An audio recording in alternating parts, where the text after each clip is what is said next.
on in. If you are shopping for a car now or in the next 12 months, I want you to type me in the comments. All right, so we know who we're talking to.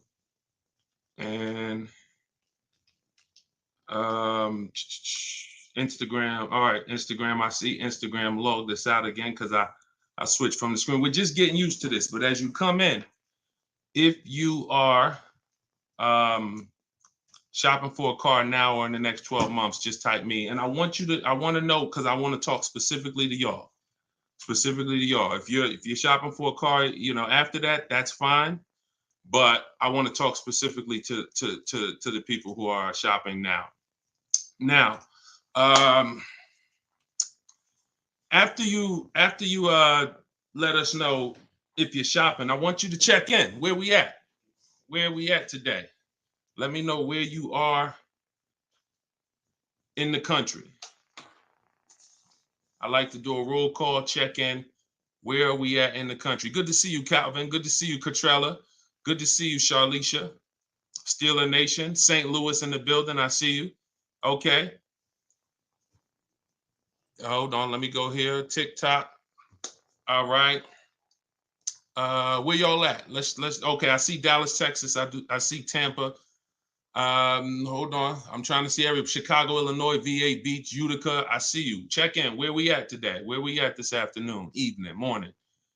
Come on in. All right. We got the whole country on here. And we got the whole country on here.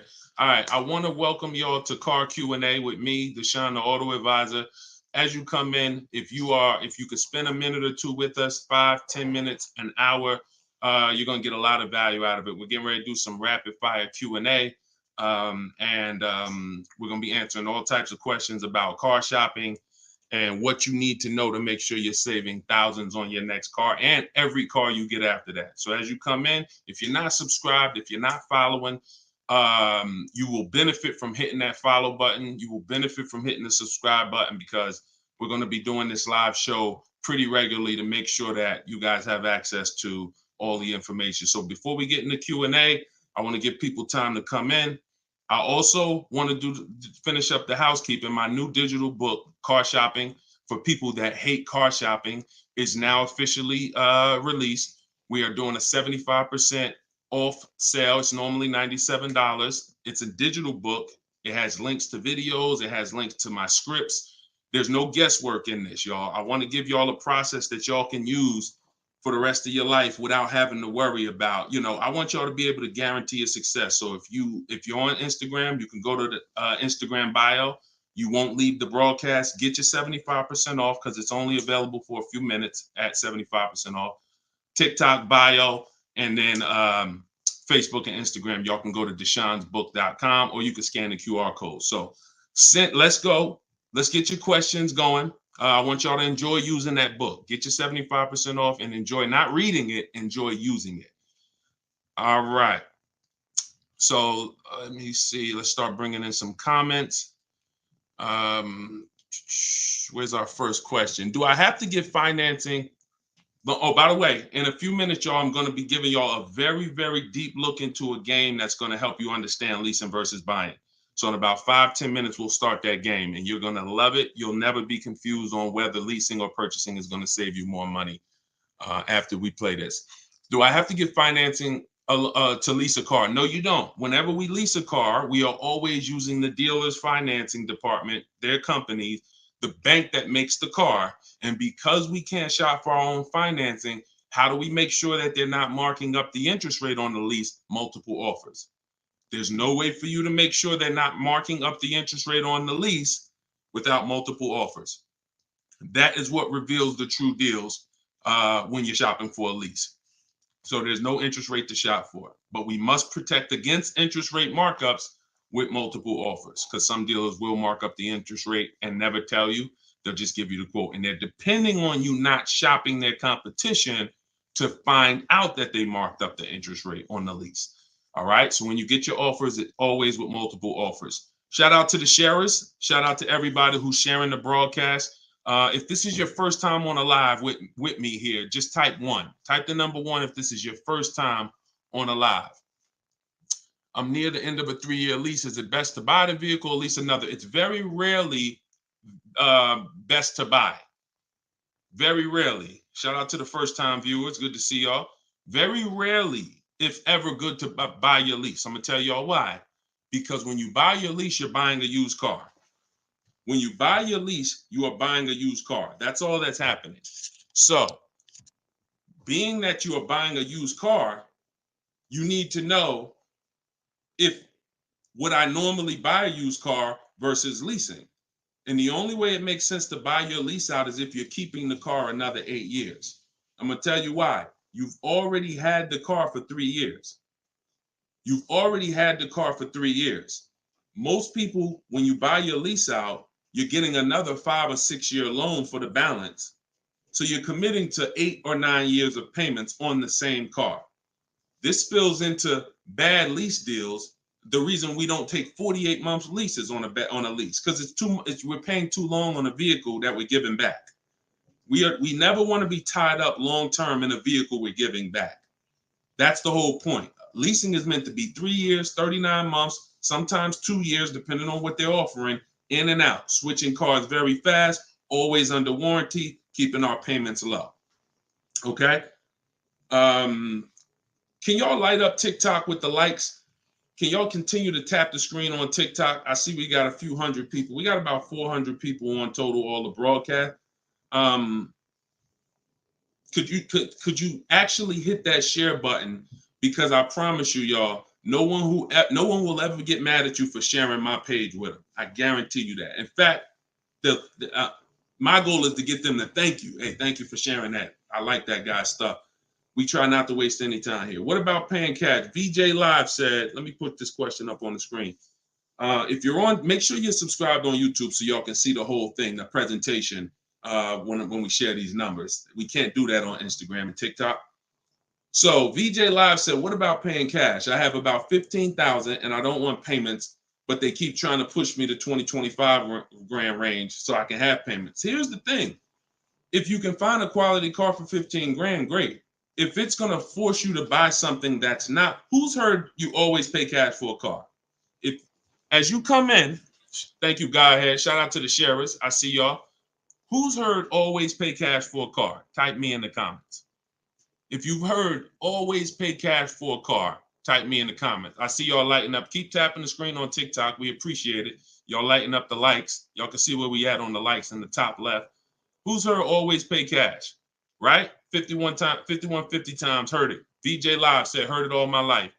Now listen, bunch of Dave Ramsey advice. Now here's the real. Here's what I'm just telling y'all.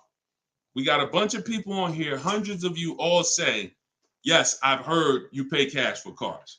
Now there's two schools of thought here. One is no debt. Now if your philosophy is no debt, I'm not here to convince you to change your philosophy. Here's what I'm here to talk to you about. If your philosophy is I want to do what makes the most financial sense, then we'll have that conversation. Because people who could pay cash for cars and don't, they typically are making money on their money. When I was in the dealership, people would come in, they would ask, what are the interest rates this month? If the interest rates were 0%, something special like 0%, 1%, 2%, 3%, if they knew that they were getting 10, 15, 20% returns on their money, they're not going to put it in a car. They're going to use the bank's money at 1, 2, 3%, and they're going to use their money to keep making 10, 12, 15, 20%. That's the philosophy. So they view that as, I'll pay 3%. They view it more as a business transaction than as a leveraging money to make more money. See, some people will tell y'all people who don't pay cash for cars, they're into debt. But I'm here to tell you that when I sat with very, very savvy people in my career with Mercedes and General Motors, I had tons of people who could easily have wrote a check for the car. I want you to know that if your goals are to eventually get into making more money with your money, investing your money, getting 10%, 12%, 8%, trying to beat inflation, then you're going to have a problem putting your cash into cars. Because not only, if let's say we park right now, this is just as answering VJ Live's question, because I got it up on the screen here on YouTube and Facebook. He's asking about paying cars. And many of you, as you sit on the show, you'll see, Dad, that's a similar question. Many of you will see someone's going to ask the same question you have. When we start seeing that we can actually use the bank's money for less, we're gonna realize that when you put $20,000 of your hard-earned cash into a car, that money cannot make you more money. That $20,000 that you just put in the car cannot make you more money. You have maxed out the value of that $20,000. It's in a car, you can't pull it out. You could refinance, but that's not happening. You're going to refinance and just get another loan. The point is, your money's in that car now. So had you had an opportunity to invest that 20 and make 8%, 10%, 6%, 12%, that's what the people who don't pay cash for cars, who are wise, are doing. I'm not telling you there's a difference. Look, I talk a lot about budgeting. I talk a lot about affordability. All through my book, I have systems and boundaries. The rule of 72 and the 10th birthday, how long of a loan you take, how much, when should the car be paid off? That's all in my book. You can get it 75% off, or you can watch my videos. I'm going to always teach it. But if you want it all in one place right here, get the book, 75% off. It's in my TikTok or Instagram bio.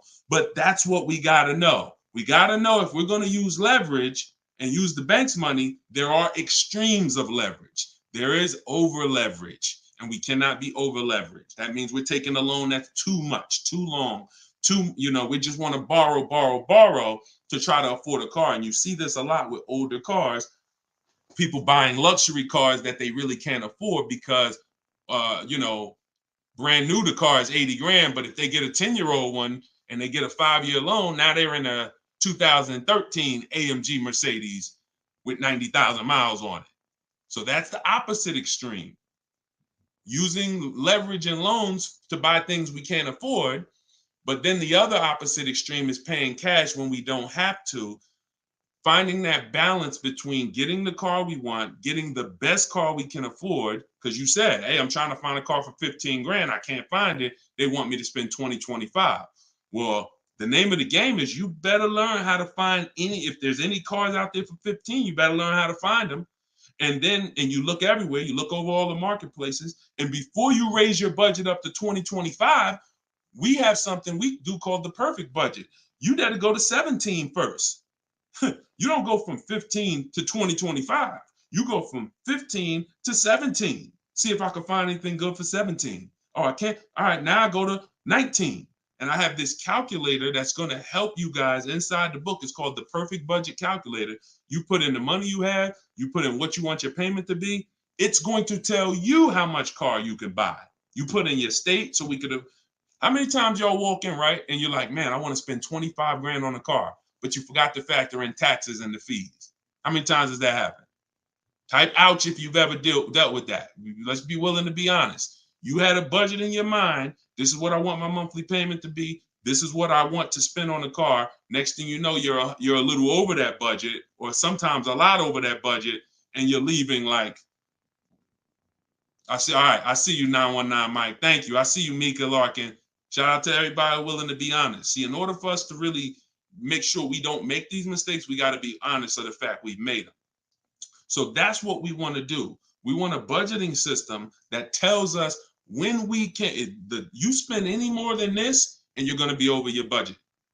You said you want a payment of $400 a month. That means you said you only got $1,000 to put down, or nothing to put down. Here's what you can spend on a car. And when you use this perfect budget calculator, you're going to never go over budget. Because honestly, y'all, we don't want to be anywhere near our top of our budget. We want to be shopping under our budget. That's where I want y'all. Under your budget.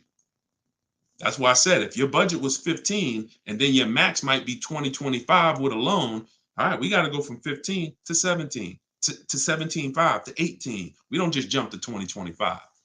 But we need a methodical system to do that, to help us do that. How do I get out of an upside down lease?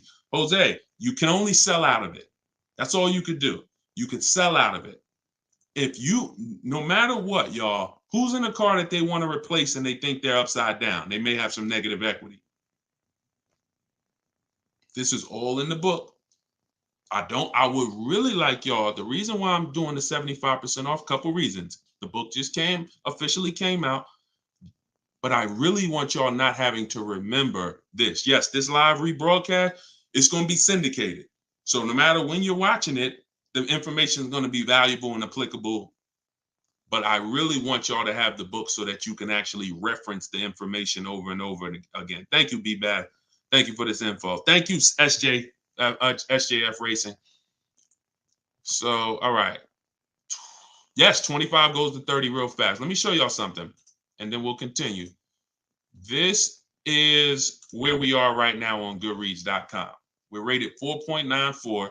We've already received 27 reviews, 31 ratings, and the book hasn't been out yet. So if you go to Goodreads.com, if you're on YouTube, if you're on Facebook, you can see what I'm posting. But I'm sharing the fact we're already rated 4.94, 31 ratings, and the book hasn't come out yet. So now that it's officially out, I really want y'all to have it. And so make sure you take advantage. Get your 75% off.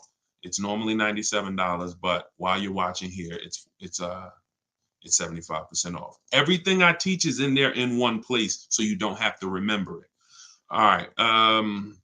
If you have let's talk to the people who are in an upside down lease or upside down loan. First of all, we don't want to be there. I'm gonna tell y'all why. If you're in an upside down lease, that means you didn't pick your mileage correctly. That means something happened, because with a lease, you have to have predictable miles. You have to know how much you're going to drive roundabout. You got to be able to guesstimate.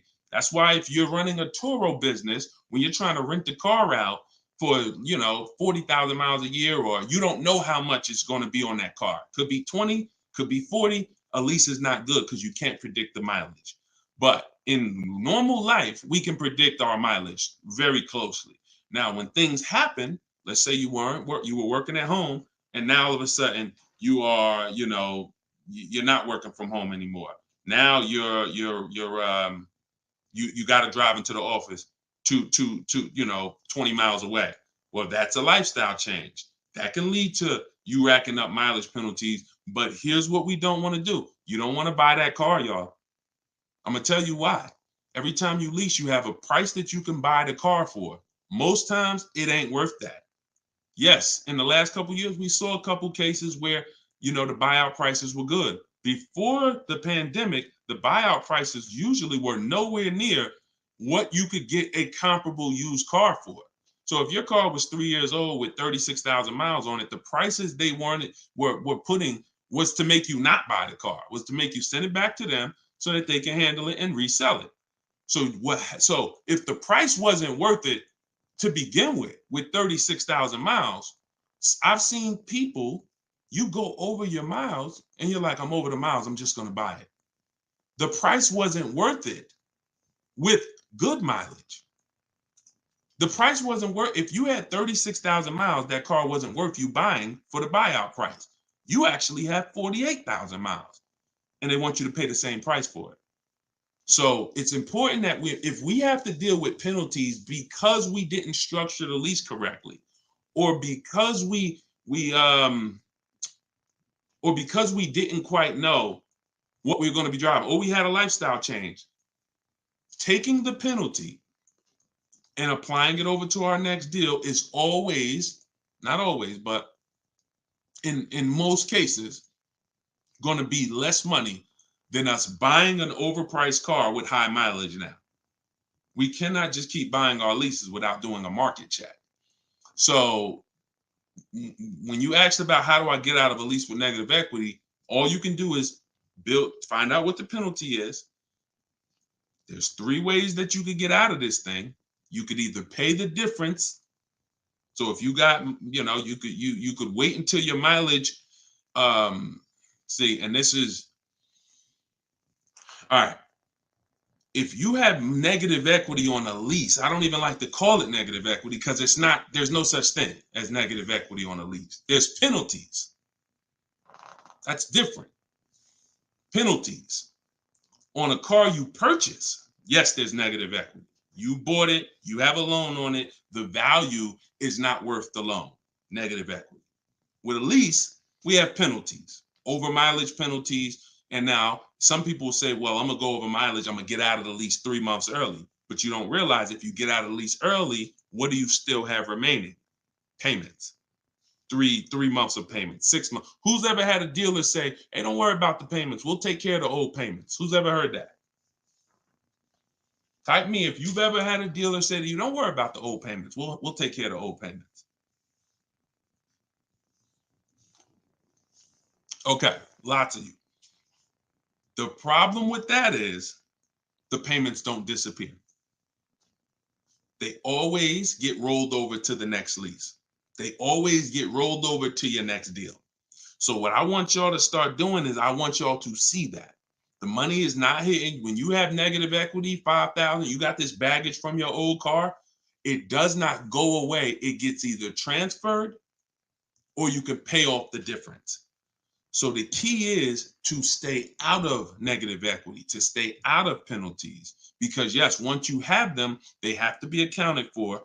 We got to find our great deal, and then we got to bring our penalties over on top of the great deal. That's all we can do. Now, you better try to see what your car is worth selling it, because you said you're over miles. You call your leasing company, you get your payoff, you find out what your cash offers are. Go to Vroom. Vroom's out of business. Sorry, CarMax, Driveway, Carvana, AutoNation, and Kelly's Blue Book Instant Cash Offer. You can go to Car Guru, Sell My Car Too. These are all people that give you cash for your car. That's what your car is really worth, what those companies will pay. Whoever's the highest bidder, we take that. See, what I'm teaching y'all, and some of you are going to get it immediately right here, right now. Some of you, it's going to take a while to get the fact that your money comes when your savings come when you start learning to make people bid instead of getting one offer. You get the most money when you start learning to make people bid. And so what you have to do is get multiple offers, find out what your car is worth. When you go on those websites, when they ask you is it a lease, say no, because their websites are set up to where if you put it's a lease, it's going to automatically trigger that they can't buy it. But they can buy it. We've been doing this, y'all. I got hundreds and hundreds of members in Cars from Home University. We shop all around the country. You must put no when you're getting offers for a lease, because their computer is set up to automatically think that it's a third-party restriction and they can't buy it. But when you call your bank, you're going to ask them, do I have a third-party restriction? If they say no, then that means you can sell to anybody.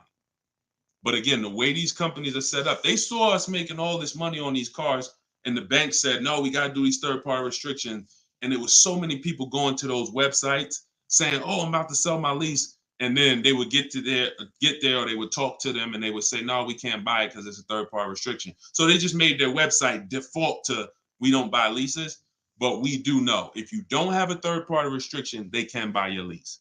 And it's very important for you to know that. And if you do have a third-party restriction, it doesn't limit the fact you can sell and make money. It limits who you can sell to. When you have a third-party restriction, they say what they're saying is you can only sell your car to a dealer that makes the same brand. You cannot sell to a third party, Carvana, Driveway. You can't sell to them directly. You can only sell to a dealer. So what does that mean? I see y'all lighting up the likes on TikTok. Can y'all keep tapping the screen? Let's keep those likes going up. I see it. I appreciate it. And thank you to everybody sharing. So when you are, I just got off my point, but I know it was about selling. So multiple offers, y'all. This is all in the book, Car Shopping for People That Hate Car Shopping. Who has their copy? Who got their copy? We'll continue. We got some more time. We're gonna keep doing Q&A, but who got their copy of the book already? Who got their 75% off? I really want y'all using this. The book is affordable for everybody. Everybody. All right, especially at 75. Now it should show, make sure it's not showing the $97 price. That's the normal price. I see you, 5150. Okay. All right, I see you, Jimbo. Okay. Okay, I see you, Diane. I appreciate you. Okay, and I want y'all to use it. Don't read it, use it. That is like literally it's an action guide. That ain't a book you read and then you have a bunch of things you got to remember. I'm walking you through the process step by step. And again, everything I teach is in my videos. So I don't hold back in my videos, but I do want y'all to have access to all the information in one place. If if you don't want to cycle through all my videos to try to find it. All right, is it worth buying a car from Carvana? That's a great question, Danny. It depends on if it's the best deal in the market. Danny said, is it worth it to buy a car from Carvana? Now, you can put anything in there. You can put Driveway, any of these online sites, online car buyers, online used car sellers. But here's the game that we avoid. We cannot shop from them exclusively because here's what they try to do. They'll try to sell you a car based on variety. Hold on. My do not disturb should be on. My do not disturb should be on. So anytime you see,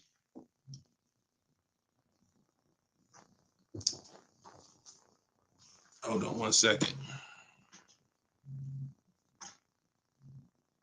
I keep getting a call and I don't know why it always does this. I don't want to lose the people on Instagram. Hold on, Instagram. We got you. All right. We should be back on Instagram now. Okay. So most times, especially when we're selling our cars to these people, you got to realize we sell our cars to Carvana, to Driveway, to all these companies because they pay more than dealers on average. If they're paying more than dealers on average, they're usually not the lowest price. When they're selling the cars, they're usually one of the highest. You can't pay people more than dealers and then turn around and sell for less than dealers. That could be part of the reason why Vroom went out of business. But whenever we shop for a pre-owned car, Carvana is always on the list. Whenever we shop for a pre-owned car, CarMax is always on the list. Driveway is always on the list. Why? Because we shop everywhere there's a used car. You may have been trained to shop local with used cars or to shop I only go to Car Gurus. Then you're missing the stuff that's on cars.com. You're missing the stuff that's on carfax.com. You're missing the stuff that's on Driveway. You're missing the stuff that's on CarMax. So we got it just the same way. If we were buying a baby stroller, we're going to go to Walmart, right? .com. We're going to go to Amazon, right? We're going everywhere, right?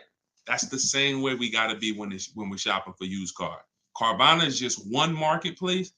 And unfortunately, there are people who shop from them exclusively because they're like, oh, I just love Carvana. I don't have to go into the dealer. And they don't realize that, one, what I teach you won't be in a dealer more than 30 minutes. And also, if I'm not checking their prices, I'm going to overpay. And I'll literally have I didn't have to go to a dealer, but I got a car in my driveway that I could have got for $5,000 less if I just shopped around the right way. I did just mention Auto Trader. Auto Trader's on our list, Alex. Auto Trader is one of our marketplaces. It's one of the marketplaces we shop on. It's just like a Walmart. It's just like a Amazon.com. Auto Trader is a big one. We definitely don't skip any used car marketplace. Now, we don't use Auto Tempest because Auto Tempest pulls and aggregates some data from other people's websites. They're not their own marketplace, so they can't get all the data. So that's why I don't use them. We just go direct to the marketplaces themselves because no company has the rights to market everyone's product. And so as long as no company has the right to market everyone's products, the only way we're going to see all the product is by being on all the marketplaces. But I'll show you how to do this quick. This shouldn't take you more. Look, y'all, this is going to sound crazy, but it shouldn't take you more than 60 minutes, 90 minutes to get your best deal on a car. No, 90 tops. Tops. Not only do I want y'all saving thousands, I want y'all to save time. Deciding what you want, shopping, test driving, that takes time. That's fun. Getting the deal, that should not take you more than 60 to 90 minutes when you learn how to get bids. Okay. And the more you stick around, the more you use what I teach, you're going to make deals and save more money in like less time. I don't want to spend more than 60, 90 minutes getting my car deal, and I don't. All right. Ivan said, planning to get a new car ASAP. What are the steps to prepare that you would suggest? Well, first thing is to know whether you're buying or leasing. Let's go into this game. All right, let's go into this game. Thanks for reminding me. Now let's this is a game that I've done this on in some master classes. This is also in Cars from Home University, my video library. So what I want to show y'all is I want to show y'all this game I like to call Who's Winning. Okay? This is why. Now listen, we get ready to make some people mad at some people. I don't want y'all to get mad, but once y'all see this, y'all are gonna be mad at some people who taught y'all bad information about leasing, and it's cost y'all money. This is always step one. Now I'm getting calls from Facebook. How could this is so weird. I don't get how the heck I have my phone on do not disturb and I'm still getting calls. That is so weird to me. Got to figure that out. So bear with us, Instagram. Instagram is always the one that has to bear with us, you know.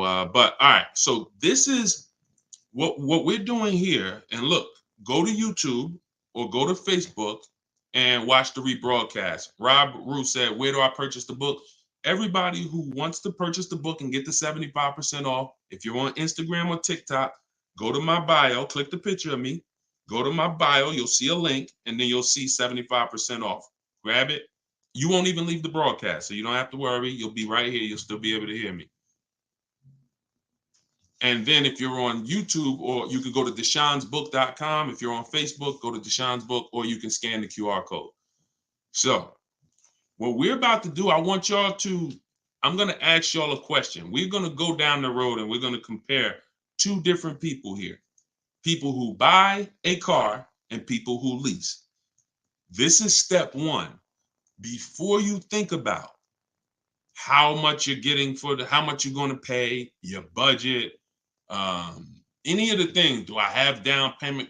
Before we think about any of that, I want y'all to know what the most important question is. That's leasing versus buying. So on this screen, I'm comparing a person who leases and got a brand new $40,000 Jeep Grand Cherokee 2024. Now, I want y'all to look at this if you're on Facebook and Instagram. If you're on Facebook or YouTube. This person with a good lease deal is paying $500 a month. $500 a month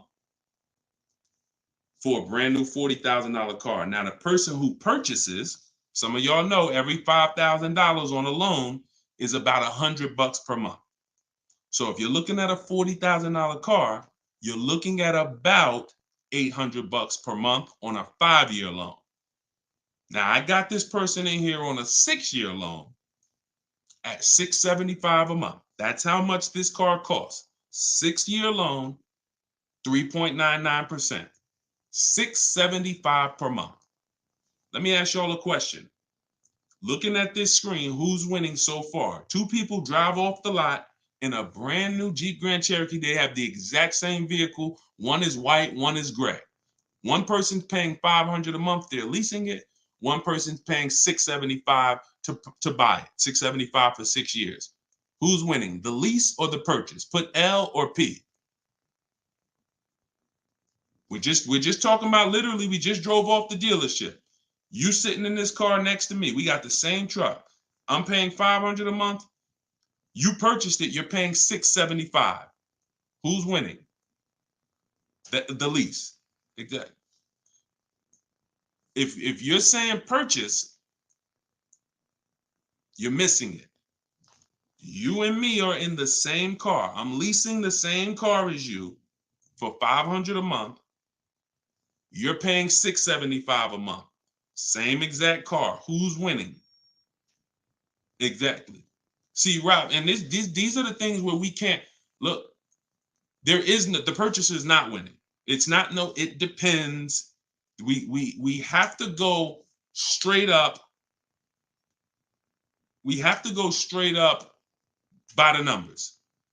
See, that's where we lose at. We lose with all of this subjective, oh, well, it depends on how we look at it. No. You're driving a 2024 Jeep Grand Cherokee. I'm driving the same vehicle as you. I lease it, and every month $500 comes out of my household. Every month $675 comes out of your household. We have the same exact car. Who's winning? The lease. Exactly. That's what we got. We're gonna go down the road. And listen, go subscribe to YouTube. Watch we're gonna syndicate these episodes. So you might be watching the syndication. It doesn't change the value. I want you to see that $500 a month coming out of someone's household is $175 less than $675. So the person who leased so far is $175 per month richer. Every month, the person who's leasing over here is $175 per month richer. Now let's go to the next slide.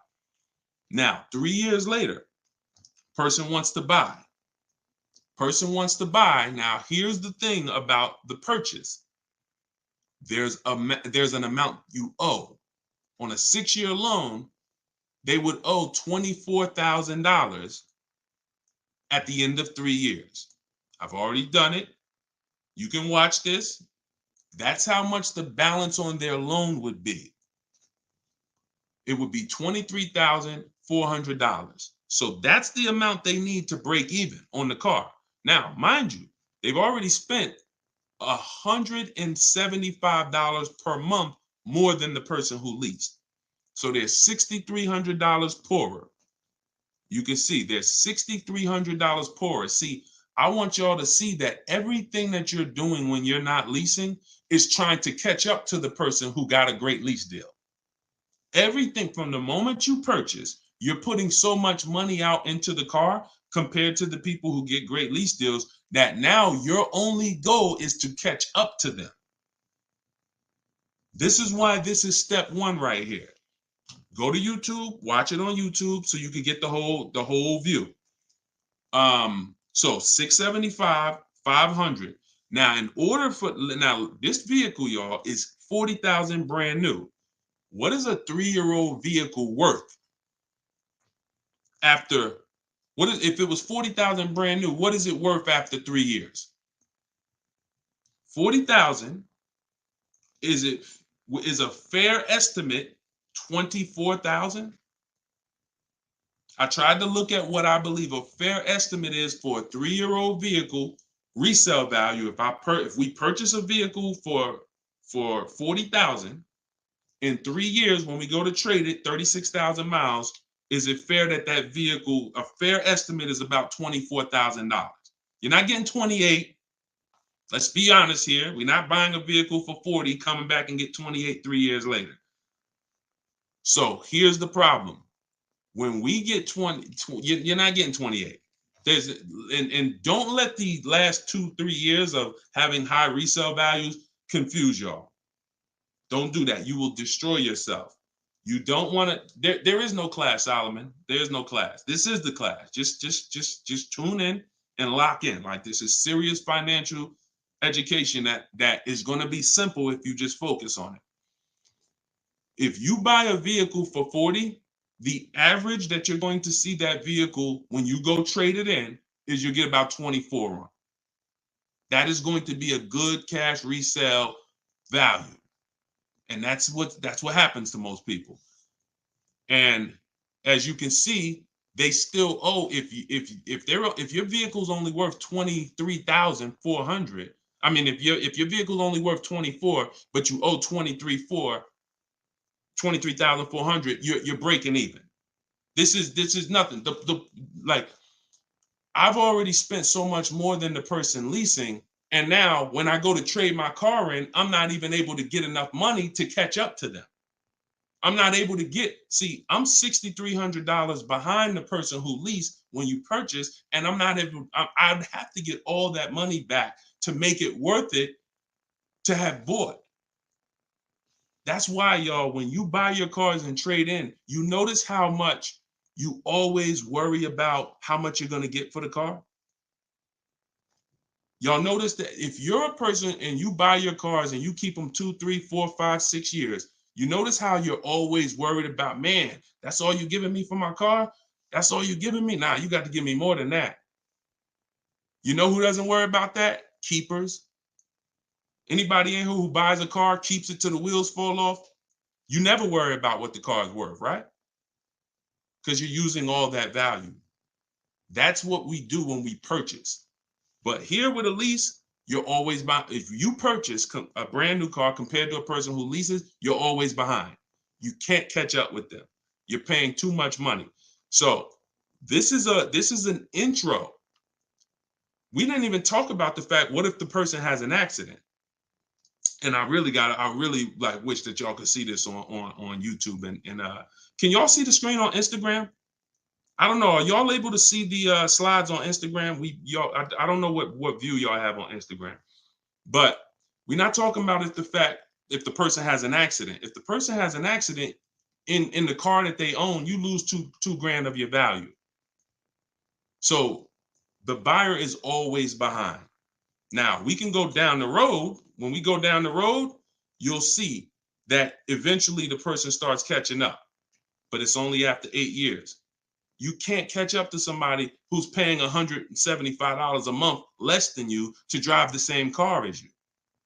That money just keeps adding up. And we were taught that we're supposed to purchase, but only if you're long term. That is when you purchase. 8 years, nothing more.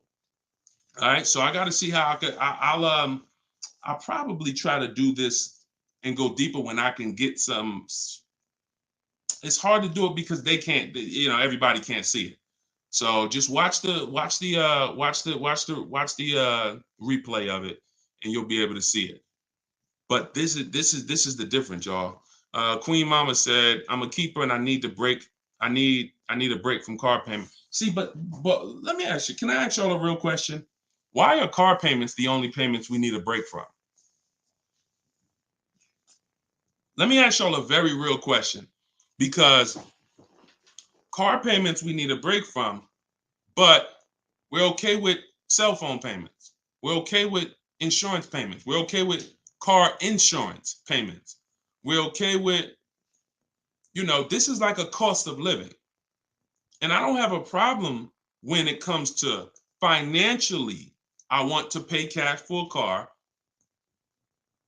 and I'm just going to keep my debt down, and I'm going to make sure that, the interest rates are high right now, so I'm not going to look to borrow. I'm just going to pay cash. That's fine. Paying cash as a savvy move is like, the bank's money is too expensive. I'm not investing. I'm not investing my money in anything. I'm just going to pay cash. But why are car payments the only ones it's the only payment we look and say, well, I want to avoid that. We don't do it with houses. We don't do it with anything else in life. And sometimes it makes us get a bad car because we like, oh, I'm just going to save up $8,000. I'm just going to say. Meanwhile, if we knew how to properly structure our deals, we can get the best car for our budget, under our budget. Because y'all know all cash is saved up payments, right? All people be like, oh, I'm going to pay cash. If you save up $20,000, that's just a bunch of saved up payments. Yeah, she said, I'm tired of house payments too. I understand. And again, if we have the cash and we can go and we can look, I'm going to teach you how to pay cash for cars if it makes sense. And if you have cash, that's great. We got to make sure we get the best price on the car. But at the same time, you need to know when it doesn't make sense to pay cash. If they're doing 0% financing on the car you want, why wouldn't we use the bank's money at 0% and let our money continue to make money, or continue to keep our cash free? So again, because there's nothing to justify it. There's nothing to make it make sense. Oh, I don't want car payments. I don't want any of the payments that I have in my life. But my goal is to get the best the best out of what I'm paying for. But yeah, it's a lot that goes into it. You got to make sure that those that's why, y'all, we got to shop below our budget. I need a break from rent. Yeah, we got to shop below our budget.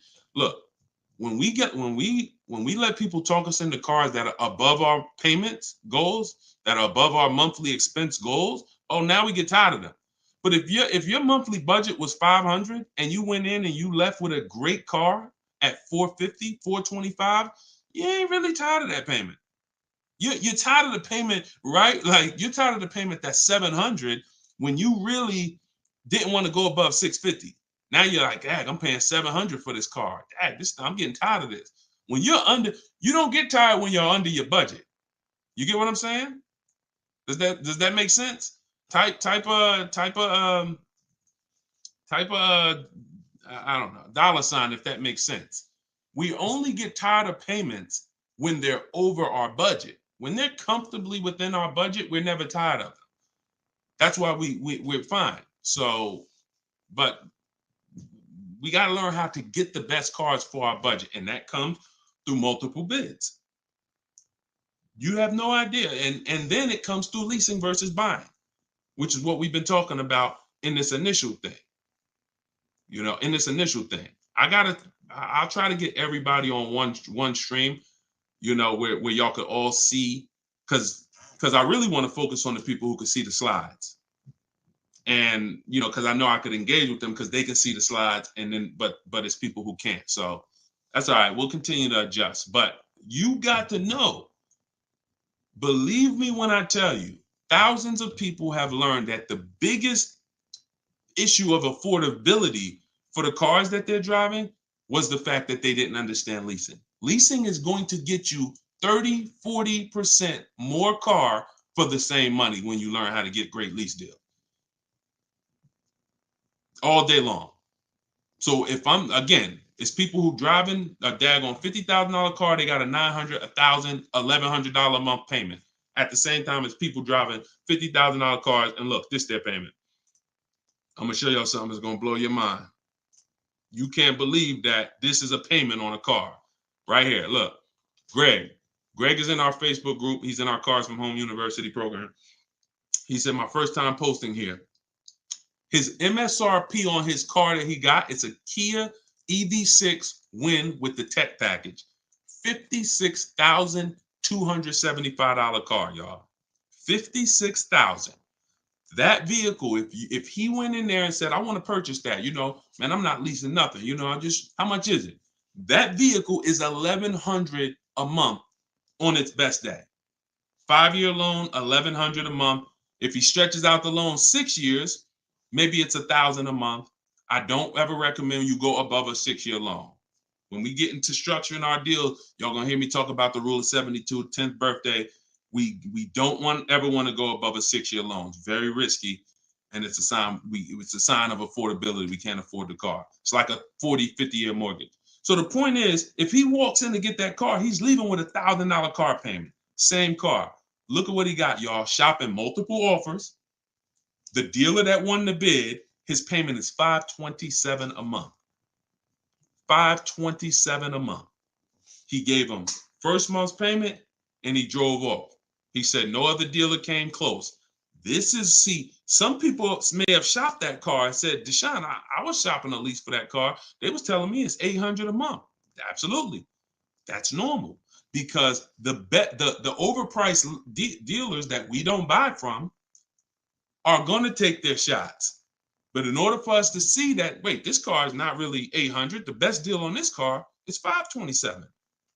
We have to shop multiple offers. Now, it's not always going to be that dramatic, but I promise y'all, when y'all shop multiple offers, it's going to blow your mind. The best deal to the worst deal is going to be $3,000 to $5,000 different. And you're going to see that some of the dealers that you've trusted the most, that you've been buying from, maybe your family been buying cars from them, some of them may be the ones to take the biggest shot at you. So you have to shop multiple offers. But y'all see how there's no comparison to that deal Greg just got? $527 a month. Another person is driving the exact same vehicle paying $900. This is how, when y'all see these videos of that, people average car payment is $1,000. How? Because they don't understand leasing. They don't understand leasing. Once you understand leasing, you'll understand how these people are getting jammed up and how you may have gotten jammed up in a high car payment for a car that you might feel like, oh, I'm paying way too much money for this car. And then the opposite side is, if we are purchasing, we have to make sure we are getting the best price for the car and we are getting the best interest rate we can get. Does he lease to buy? No, we don't do lease to buys. We don't mix the two. Leasing is its own benefit. That's a great question. Great question. Let me put the banner back up for those of you who want to get the book. See, if you don't want to have to remember all of this, grab your book. My new book is called Car Shopping for People That Hate Car Shopping. It's digital, so you could download it, be literally using it in 2 minutes, and just go to deshonsbook.com. It's 75% off for our launch, and you can get your copy. If you're on Facebook or if you're on Instagram or TikTok, you could go right to my bio. Click the link in my bio, get your copy while it's 75% off. Price goes back up to $97, I think, after 30 minutes. All right, so your payment is over $1,100 now, and look, that means your loan is probably somewhere around 60 grand or more. Depends on how much it depends on what your term was. So if your payment was $1,100 a month, on a 5-year term, that's a $60,000 loan. That's about a $5,500 loan on a 5-year term.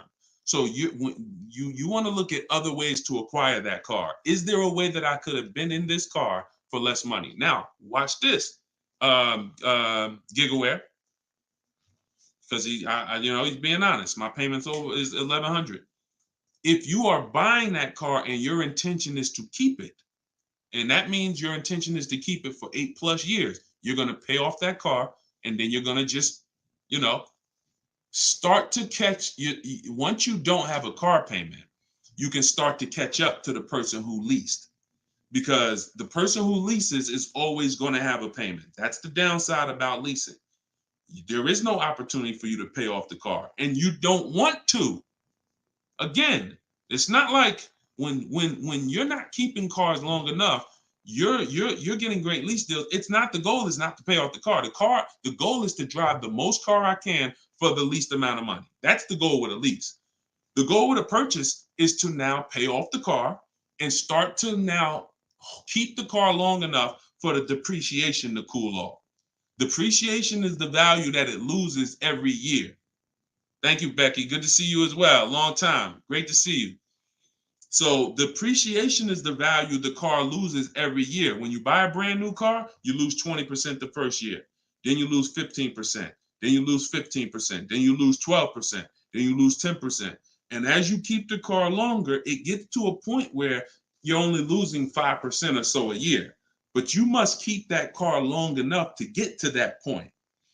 And what many of you have been taught to do, you may have been taught to, man, I buy my cars and then I'm replacing them in 3 years. I'm replacing them in 5 years. Now I'm replacing my cars when they're losing the most value. That's not when you want to replace a car. You now bought the car, it's losing value like crazy for the first 6-7 years. Now, perfect. It's going to cool off now. It's paid off now. Now I can start to recoup some of all that money that I put into that car. But most people don't do that. You may have been taught, I just go and get another car and I start the process all over again. So not only are you never getting to benefit, not only are you always having a payment anyway, you're not getting the benefit from all the money that you're putting into these cars.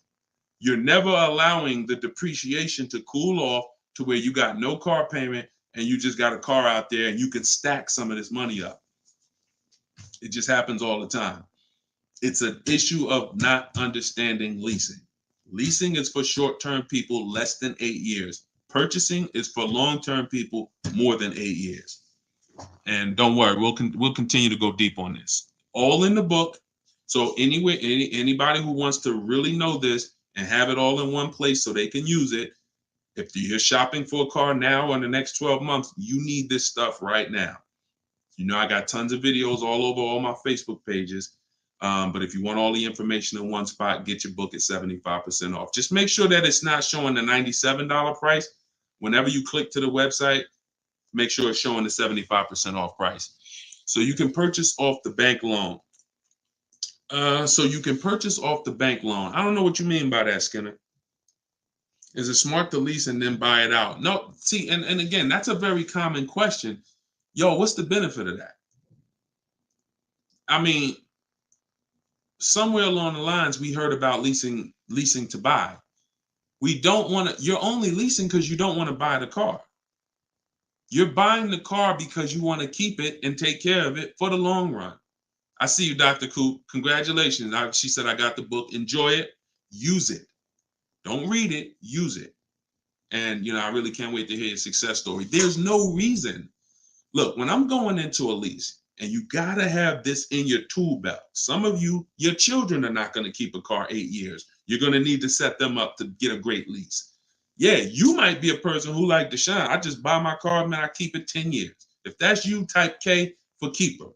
Most times, if you buy your car, you keep them 10 years, type K in the comments for keeper. Thanks, Ambi. Said keep killing it. Appreciate you. If you are, the book is called Car Shopping for People That Hate Car Shopping. It's in my TikTok bio and it's in my Instagram bio. But I think you only got, it's 30 minutes. You could get it for 75% off. While everybody is on, you could get it 75% off. Okay, so keepers, you are not, you're not worried. That's when you buy. When I'm going into lease, I'm not thinking about keeping. We don't want to mix the two. Leasing is, I'm going to get a great lease deal where I drive a brand new car for pennies compared to purchasing. Or for a small percentage compared to purchasing. That is a lease. My goal is not to buy the car. It's not to buy the car. You see, when we keep, we win. When we lease, we win, as long as we're getting good deals. But it's people who are mixing the two, and that might be you, and that's where we lose. We buy, and then we trade. We buy, and then we sell it in 2 years, 3 years, 4 years. We tired of it. Oh, I'm gonna go switch out of this. That's mixing. The other one is you lease, and then you purchase the lease. So you lease your vehicle, and then you go buy it at the end. That is mixing. You don't want to mix because the benefits of leasing are laid out. The benefits of purchasing are laid out. Very clear, separate benefits. When you mix the two strategies, you lose the benefits. And again, most people who would tell you they bought their lease, they're buying it with a 5 or 6 year loan when they've already been paying 3 years to lease it. The lease is 3 years. The loan is 5 years. That's 8 years. And I'm going to tell y'all how this happened. How I figured out this was so bad, I'm going to be honest with y'all. I was in the dealership one day. Somebody comes in. They're like, hey, I want to replace my car. So I go out and I look at the car. I ask them what they owe. No, I don't think I asked them what they owe. They come to the dealership. They say, yeah, I got a car out there. I want to trade it in for a new car. And I'm like, okay, that's pretty normal. Let's take a look. Here's what happens. I say, what year is it? And they'll say, well, it's a 2018. I'm just using like a real example. Like they say, oh, it's a 2018. Now I'll ask them, how long have you had it? And they'll say, well, I bought it brand new. So I've had it 5 years, 6 years. Now, follow me, y'all. Everybody on here, I want your opinion on this. Person comes up and says they've had a car for 6 years. They bought it brand new. They've been paying on that car for 6 years. Don't you think that car should be paid off by now or almost paid off? Yes or yes. Type Y if you understand. Person bought it 6 years ago. You go out and I'm like, okay, mister, how long have you had it? They're like, I've had it for 6 years. So I'm like, okay, perfect. Everybody's saying yes. So this is what I'm thinking. This is how I found out buying your lease was a bad idea for most people, if not all. So I go and I say, okay, great. I see you're here trading. Now, in my mind, I'm already trained to talk to him about leasing because, thank you, Brent. I know you're here trading this car in 6 years. I want to show you what leasing looks like, and you're going to love that a lot better. You're not going to need this down payment. I'm going to be able to give you a check back for this equity in this car you got here. It's going to be all good. And I've helped some people do that. They come in and I show them the lease, and I'm like, you know, you keep just trading your cars, but if you lease, here's what, boom, that you could do. And then I'll give you this, you know, you get a big check back for your balance of your old car, all of that. So this is when it works, it's beautiful. But when it doesn't work, this is what it looks like. I'm like, I run in and I'm like, okay, your car is worth about $15,000. Instagram just logged me out. Instagram just logged me out of nowhere. I don't know what happened. Let's see if I could go back. All right. So now when it doesn't work, so I go out and I find, you know, the used car manager may tell me this car is worth 15,000, and I'm like, okay, perfect. It's probably paid off. Great. He's gonna get like a check back for like almost all that, and then he's gonna have a low payment. He's gonna love it. So I find out when I call the bank, I say how much you owe. He says, well, I don't really know. I call the bank. I'm like, okay, I'm calling for Mr. Jones' payoff on his, you know, such and such car. And the bank says, okay, yes, the payoff is $15,000. I'm like, wait, 15,000? How could he still owe 15,000? This doesn't make sense. I look at him and I say, the bank is saying you still owe 15,000 on the car. And I'm like, he's like, yeah, okay, yeah, I didn't know how much I had owed. I said, wait a minute. Didn't you tell me that you had this car since it was new? Yeah, and you told me you had it for 6 years? Yeah. How do you still owe? And he said, oh, I leased it first, though. What I did was I leased it for 3 years, and then I had bought it at the end. And I'm like, there we go. That's the problem. You leased it for 3 years. Most people, when they're buying their lease, they're going to put a 6-year loan on it, which means 6 years later, from the day you bought it, from the day you originally leased it, 6 years later, you've been making payments and you still have 2 more years of payments left. That's actually, I'm wrong. That's 9, 3 years of payments left. Happens all the time. So I literally, y'all, smart people on here, you'd never take a 9-year loan, right? Type never. You never take a 9-year loan. If you're enjoying, please subscribe to the YouTube channel. If you're not subscribed already, we still got probably 400 or 500 people on here throughout all the platforms. If you, whatever platform you're on, make sure you're following us, because this is the stuff we do. You would never, right? You would never take a 9-year loan. But the same adamant we're adamant we'd never take a 9-year loan. We got to see every single time. Thank you so much. I appreciate the gifts on TikTok and all the platforms. We got to take every time we hear about buying our lease out, unless we're going to pay cash for it, which is another discussion. But most people are not. They're going to take a 5 or 6 year loan out. So as soon as you hear lease to buy, as soon as you think lease to buy, I want you to think 8 or 9 years of payments on the same car. That's why it's a bad idea. That's why it's a horrible idea. Okay. Now, if you are comparing, we had somebody in our group yesterday who was asking about buying his lease out because he's going to give the car to his parents and because they're going to keep it long term. And the value of the car compared to the value of a similar used car is a great deal. That's different. Buy it. Because all you're doing when you're buying your lease is you're buying a used car. It's your car. I used to help people buy their lease. Hey, they come out of the office. We switch the plates because we got to re-register the car. And I'm like, okay, so how was it? Now, they just signed up for a 5-year loan, 6-year loan on a car that they've already been in for 3 years. They're not really excited about it. You know, I've had the car for 3 years. At least when you go buy a used car, you're excited about it. You're excited. Oh, nice. It's new to me. But when you buy your lease out, you're not really excited. Thank you, man. Y'all going crazy with these gifts and everything. I appreciate it. So these are the things, like what I want y'all to have, as long as you stick with me and you learn what I teach, you're going to have clear boundaries that you operate in that always protect you. That's the name of the game. There's clear things I do. There's clear things I don't do. I know I have rules. I have boundaries. And what I want y'all to get familiar with is the 8-year rule. The 8-year rule is the first rule. It says if you're not keeping your car 8 years, you should not be buying it. You can't outlive the depreciation. You cannot outlive the depreciation compared to someone who purchases. Now, it's too much to go deep on right now. We'll go deep because I know some people thinking, oh, Deshone, but if I pay cash for a brand new car, I'll pay less overall. Yeah, but if you pay cash for a brand new car, you're still laying out all the money.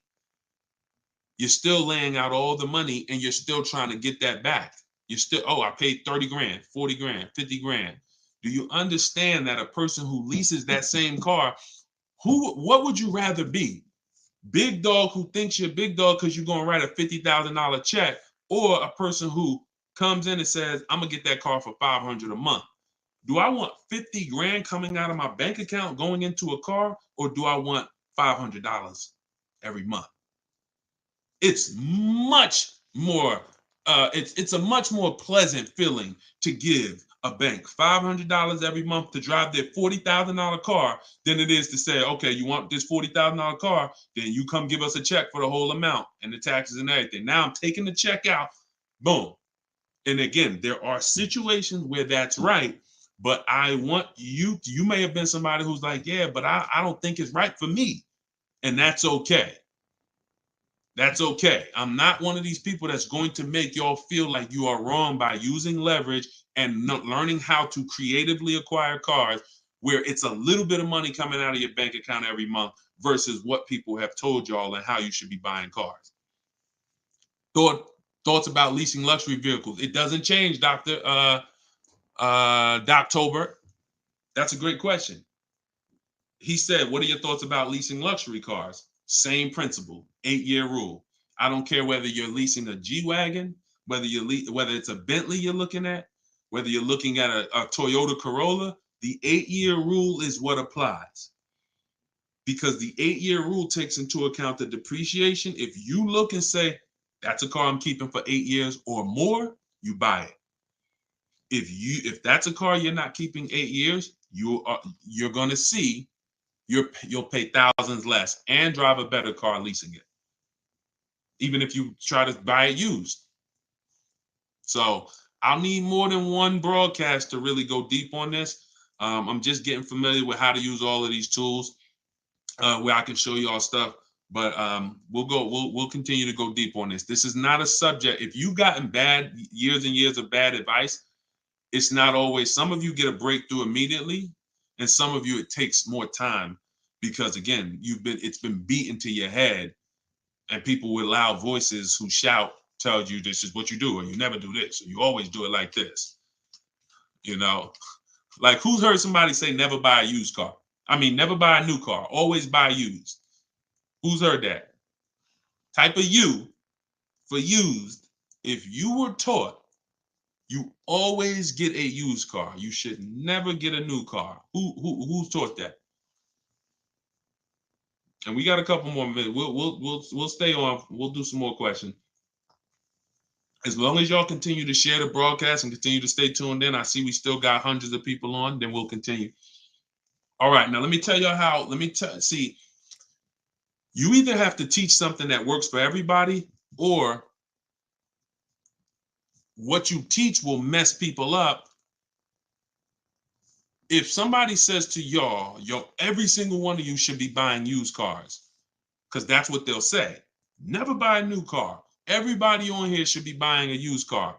So that means you think everybody in the country should be buying used cars, right? Yeah, absolutely. Nobody should buy a new car. Nobody in this whole country should buy a new car. Like, no, always buy a used car. Okay, perfect. So let's just say if you had your wish, everybody in the country will be buying used cars, right? Because that'd be better for them, right? Yes, if I had my wish, everybody would be buying used cars. Then here's my question. How do they become used cars then? How do they become used cars if everyone is buying used cars? I want y'all to think about this. If you had your wish, you could snap your finger, Mr. Financial Advisor, whatever you teach. How could everyone buy used cars? It's impossible. The cars come in new. They don't just, so if everybody was buying used cars, what's happening to the new cars? They're just sitting there. And then, so that's not a practical solution. How do we acquire? Who should be buying brand new cars?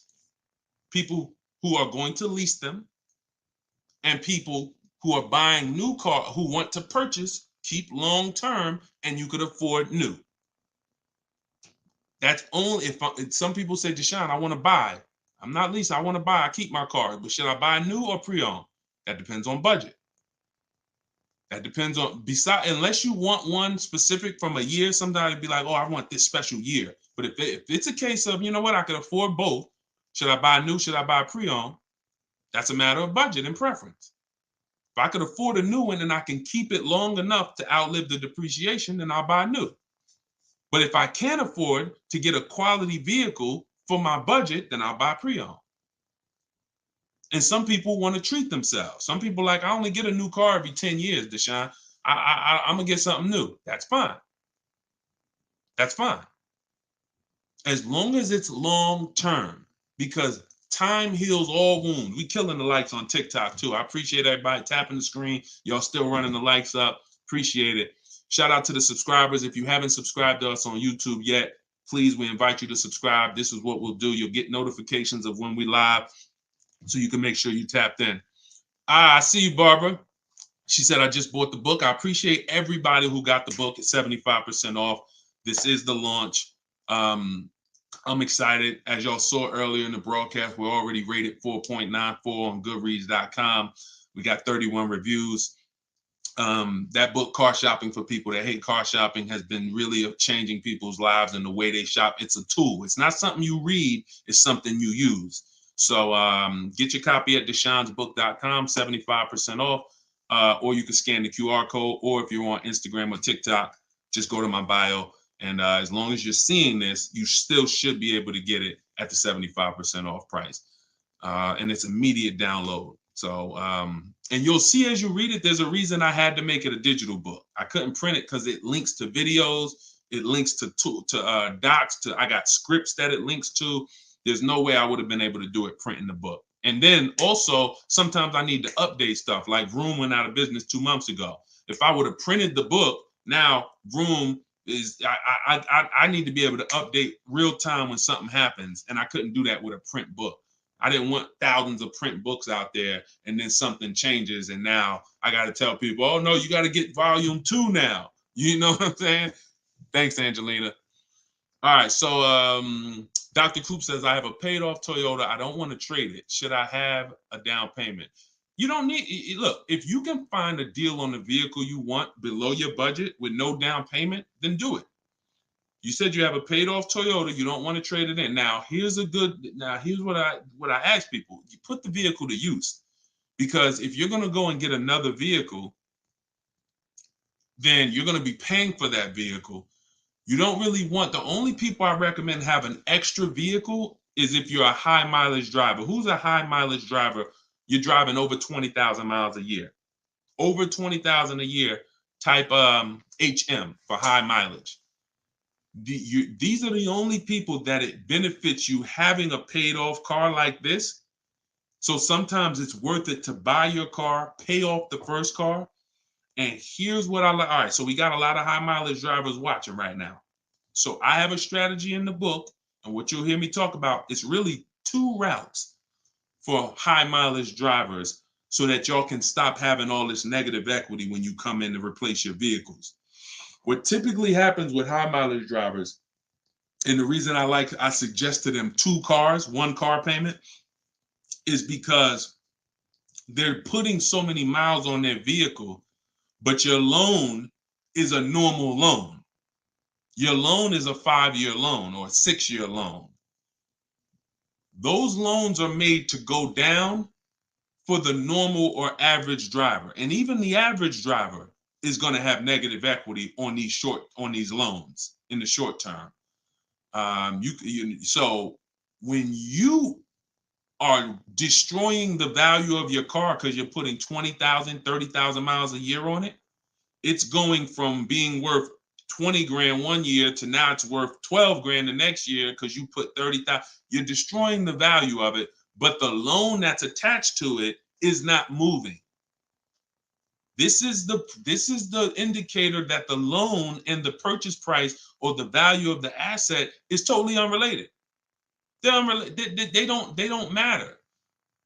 That's why you have to make sure you get a good price on the asset. You can't just pay attention to what is my loan doing, because your loan doesn't tell you what you're really in the car for. So check it out. You now are putting all this mileage on your car. You come in 4 years and you're like, hey, you know what? Car got 200,000 miles on it now. Let me go ahead and trade this thing in. Problem is 200,000 miles, you still got 2 years left on the loan. You still owe 15 grand. You still owe 12,000. You still owe 20,000. And you are now seriously hurting your value, your next deal, because all that baggage you got to come to this next deal. The solution to stay out of that is to make sure that you are having either, I teach either 2 routes. Well, the third is really just be a long-term person.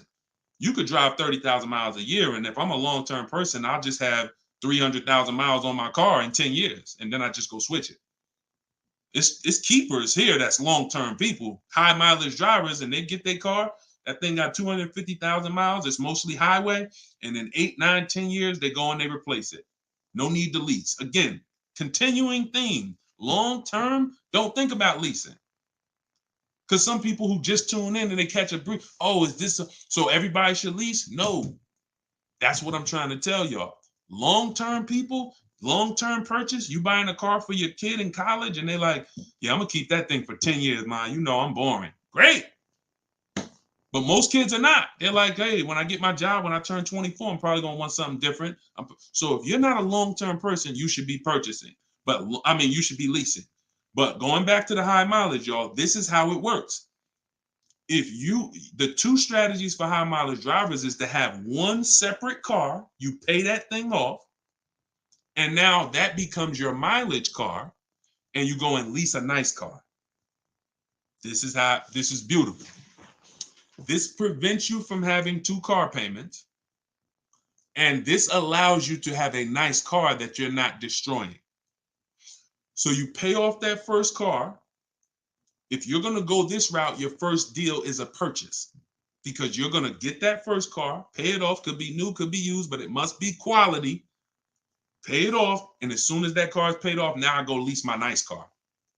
So I might be putting a high mileage on that first car I'm buying, but once I go lease my nice car, now I got a payment over here. My nice car is over here. And this is when I take out to dinner. This is when I want to go out and have a good time. I don't want a car that I'm just always putting, 30,000 miles a year on. Now I split it. And this has allowed so many high mileage drivers to continually be able to predict what they're going to put in these cars, because now they can't. You cannot predict how much y'all are spending on these cars, high mileage drivers. Y'all are losing so much on resale value. Your loans are just so high and they're moving slow. You don't know how much you are losing, but I break it down for you. It's thousands. You can't destroy the value of a car and then go trade it. It follows you. So that's one strategy. Second is a high mileage lease. Second is straight up. First time I experienced this, I had a guy came in and he was bringing back a lease with 75,000 miles on it. And I asked him, I said, man, I didn't even know. And that's my ignorance. I was selling cars and I didn't even know that was available. And I said, let me ask you a question. How long you been doing these, like, what do you do? He's like, I'm in sales. Like I do 25,000 miles a year, every year. I said, okay, wow. And you lease your car? He said, yeah. Because I already know what a good lease deal is. I just didn't really take into account back then. This is probably 2015. I didn't take into account a high mileage good lease deal. And when he told me what his payment was, And he said, yeah, I come back 75,000 miles. I drop that thing off. I pay my payment every month. Now here's the thing. He might only be paying $150 or $200 a month more for his super high mileage. But that's much better than him buying the cold car, destroying the value, coming back and trying to trade it with 10, 15 grand negative equity. So strategy, you are not really purchasing cars with strategy until leasing and purchasing is in your tool belt and you know when to use which. For your family, not just you, for your family. It's not just you. All right. So great questions. So this is the type of stuff that's in the book. Everything's in the book. Whether you see me live, whether you see me on social media making videos, you're going to get all the information. You don't have to worry about, oh, Deshone is holding back info. It's not. Now, access to me, yes, I have access. I have a Cars from Home University where I coach people personally and we work together. That's access. But as far as the information's out there. It's how you want the information. We'll get it to you anyway. If you want it all in one spot, get the book, get Car Shopping for people that hate car shopping. Download it now. It's 75% off. Scan the QR code or go to deshonesbook.com or go to my Instagram or TikTok bio and get your 75% off copy. But other than that, you don't have to worry about not having the information. See, what y'all have had to deal with is how do we make great car deals? How do we not pay penalties when we don't have the information? But now the information's here. It's here for you. It's just you got to decide, how do I want the information? Do I want to look through all Deshone's videos? I got a video on every topic. More videos to come. They're not in order, and they're for different people.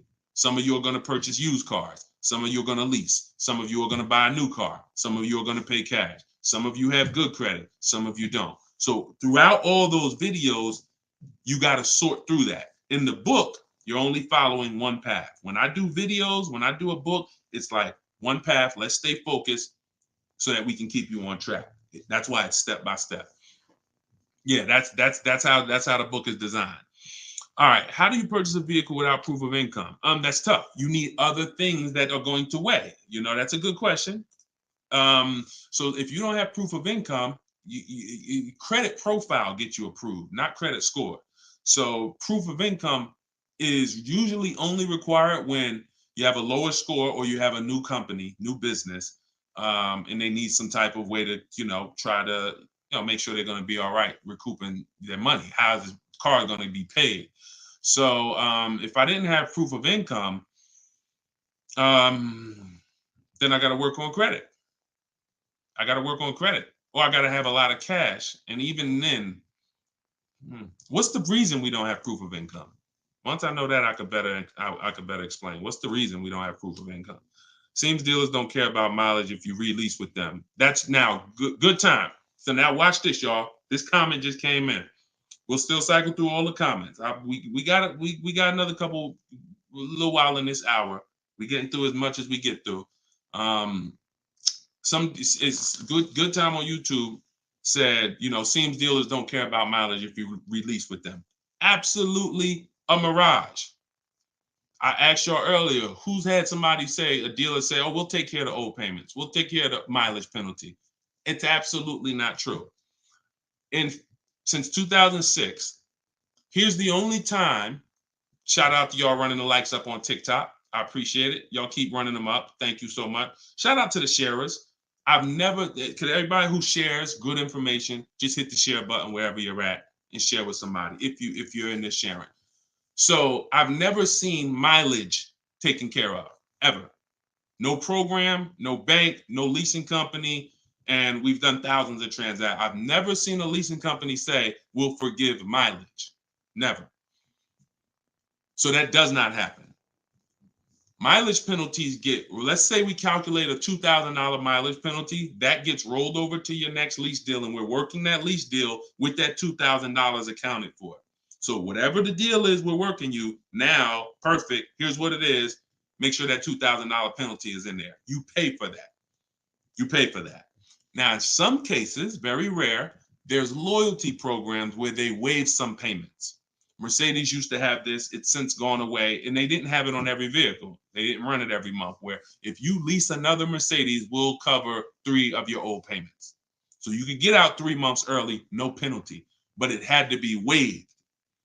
Since I got into the business, I've heard dozens of people sitting around me say, we are going to be waiving those, but we're going to be taking care of those payments. Mm-mm. Are you waiving the payments? Oh, what do you mean by that?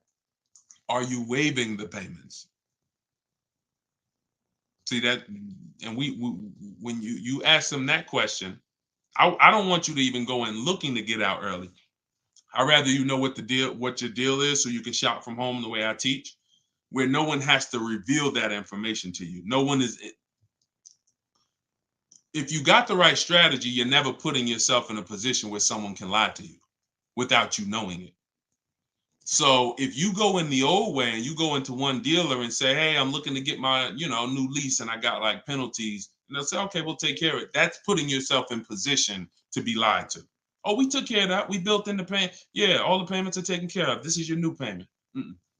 When we shop, when we take control of our deal, that's not something someone's telling us. That's something we already know. Because when we're over on mileage, we always want to see how much can we sell the car for. I was over mileage on my Jeep, sold it, still made money.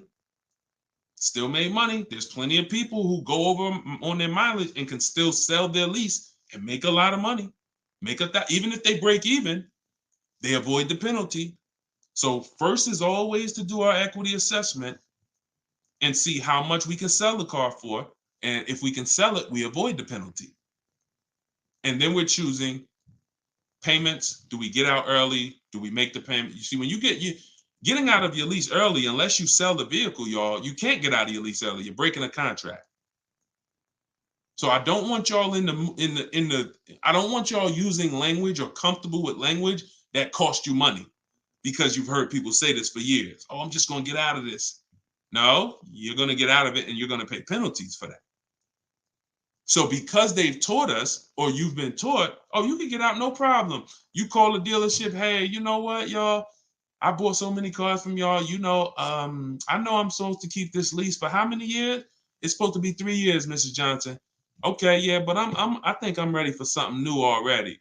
All right, well, when can you come in, Miss Johnson? See, they're never going to say, just so you know, Miss Johnson, if you break the lease, the penalty is going to be, pretty significant, because you contracted for 3 years and now you're getting out. So we're going to have to roll over probably about $3,000 or $4,000 or $5,000 to your new lease.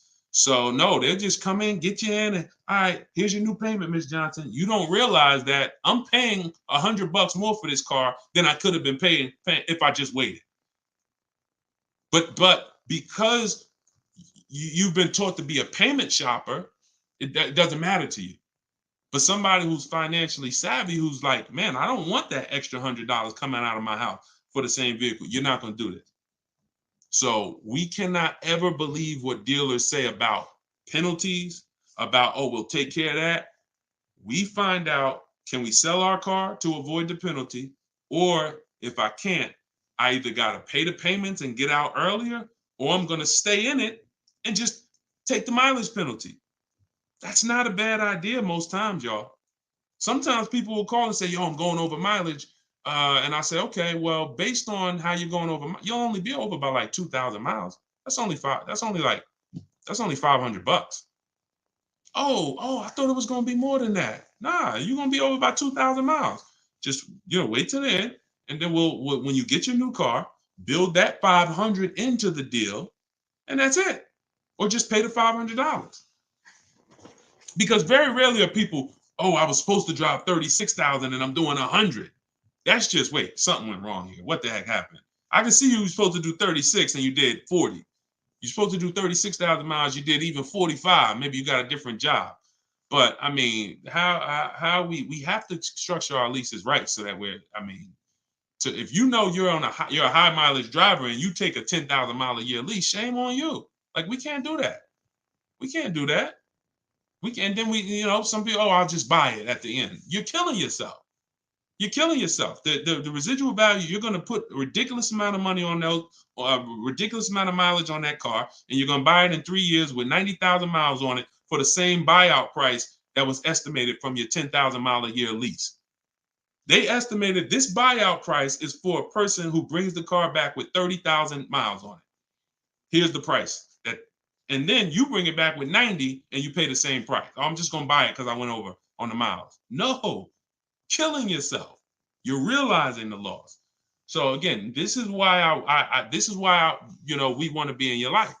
This is why I'm doing my best to be in your life so that you can avoid these things. Anybody who really wants to have somebody, like we're set up. We've been doing this for 3 years as far as a company, providing education. So, I mean, whether it's hundreds, thousands, dozens, we're set up to make sure that everybody who wants to protect themselves and get the best deals are able to do it. Paula, got my book. Phenomenal. Use it. Everybody that got the book, thank you. I appreciate you, brother. I thank you so much, Lord. I appreciate you. We're going to be doing these lives regularly. I think, this is the best format. I like to come and interact and really answer questions and really show y'all, why I want you to start treating cars, buying cars and leasing cars, getting cars like buying small houses. Most people treat getting cars like going to Walmart and getting a TV, big screen. You come back home and you're like, man, it's like you get an itch, but you get an itch for a $30,000 decision or a $10,000 decision. When you start planning out your car purchases the way I'm going to show you, and you go in with a system and a strategy, the way that's taught in my book is 7 steps. First step is deciding whether you lease or buy. 7th step is delivery. So by the time you get to step 7 in my book, by the time you get to step 7 of what I teach, you should be picking up your car or it should be being delivered to you. So it's not about learning and reading and then, okay, Deshone, I just read everything. I just learned everything. I just watched all the videos. Now I'm ready to go get my car. No, we're going to you learn by doing. And if I teach you a different way to shop, different things to do, by the time you get your car, you're going to be like, oh, I didn't need Deshone to tell me what to do step 1 through 7. I just needed him to tell me this is step 1, do that. And then when I'm done, I come back. Okay, Deshone, I did step 1. What's step 2? Here's step 2. Do this now. Okay, perfect. Let me go on these websites, do step 2. Perfect. Just did step 2, Deshone. Perfect. Here's step 3. Do this. And we found that has been able to guarantee success for so many people. And that's how they're able to get the same deals that I get. Like this is this lady right here, this young lady, like Taupe. She got a BMW $54,750 BMW, putting dealers against each other. She got it for $690 a month. She got the protection plan and raised it up. Her payment on that BMW. Now, mind you, if you can see on YouTube, if you can see on Facebook, you can see this slide. $690 a month. People are paying for that $54,000 BMW. People are paying $1,100 a month. To go in and purchase that car, $54,000 is $1,100 a month with no money down because she didn't do any money down. $690. You see what I'm saying? Some of you might be looking, and quite honestly, some people may watch it because we're going to syndicate this. Whether you're watching this live or in syndication, doesn't change the value. You might be driving that same car, and you might be looking and saying, "Yo, I'm paying $1,000 a month for that car. She's paying $690. I put $8,000 down. She put no money down. We can't compare. You think Dave Ramsey, God forbid, and look, shout out to Dave Ramsey. I love what he teaches in terms of financial literacy. I love that he teaches people to invest and build for retirement and make sure I love that. But there's an area that he doesn't know what he's talking about, and that's when it comes to cars. See, look, credit is a big part of it has a lot to do with me helping you. Y'all don't hear me teaching credit. It's important. It's a complimentary topic for us to talk about. I talk cars, how to make sure you pay the lease for them. Yeah, maybe naturally. Let me get some credit tips too. Rodney, you could just go right to my TikTok bio, grab your book. It's 75% off. Click the link in my TikTok bio. You think she can ever listen to someone that tells her you shouldn't be leasing? She knows when to lease and when to purchase. She's not in love with that vehicle. She's not keeping that vehicle 8, 9, 10 years. So how can I drive this vehicle for the lowest amount of money in my household? I'm gonna shop all my offers. The dealer that wins the bid, I'm gonna see what it is. Oh, look at that. It's $690 a month. I'll take it. This is how we are going to keep thousands of dollars in our household. As things continue to go up, I need you guys to be spending, I need you not only to be making sure your cars are below your max budget so that every single month you're not growing tired and weary of your car payment. That means it just needs to be below your max budget. And then the second thing we need is to make sure that you are driving the best possible product for that money. You could be below budget and look at what you're driving for the money, and you're like, yeah, I'm below budget, but could I have gotten a better car for this money? Could I have gotten more car for this money? And I'm here to tell you that when you understand leasing, you're going to see there's no comparison. $690 a month for a daggone $1,100 a month vehicle to purchase. So short term, less than 8 years, we always lease. We never purchase. Now, in another episode, when we start talking about, in another segment, we'll talk about overpriced leases because every lease is not equal. Y'all gonna learn. We can't, every lease deal, even when you learn to shop, you must learn to shop. You must, because some 80% of dealers are overpriced on their leases. 80% of dealers who gave Tope a quote, let me come back from this screen. 80% of dealers who gave a quote to this young lady, Tope, on her BMW, were a lot higher. Some of you even saw it on the video. It said it when she wrote it. It said, man, all these other offers were a lot higher. That's how it's supposed to be. So you can't go back and forth with one dealer. You must reveal the best dealer, the best offer through multiple offers. So that's what you do. And you do that whether you're leasing or purchasing. And when you start doing that, you'll understand. That's in the book. That's what I teach. Bids. One-to-one negotiation is dead. I want y'all to eliminate one-to-one from we never do it. Because you cannot do that with any other item and win. You can't do it with jewelry. You can't do it with groceries. You can't do it with televisions. You can't do it with houses. One-to-one negotiations, you lose every time. You must see multiple options, multiple offers, and then we pick the best one. And what you see is that's gonna be done with loans we get, cars we buy, and cars that we sell. We don't trade. So, all right, yeah, this has been great. I need her contact. I don't know what you, I guess y'all having a conversation. I didn't know what y'all needed contact-wise. All right, let's see. Is buying and selling a car a good hustle? I'm not really teaching people how to buy and sell cars because,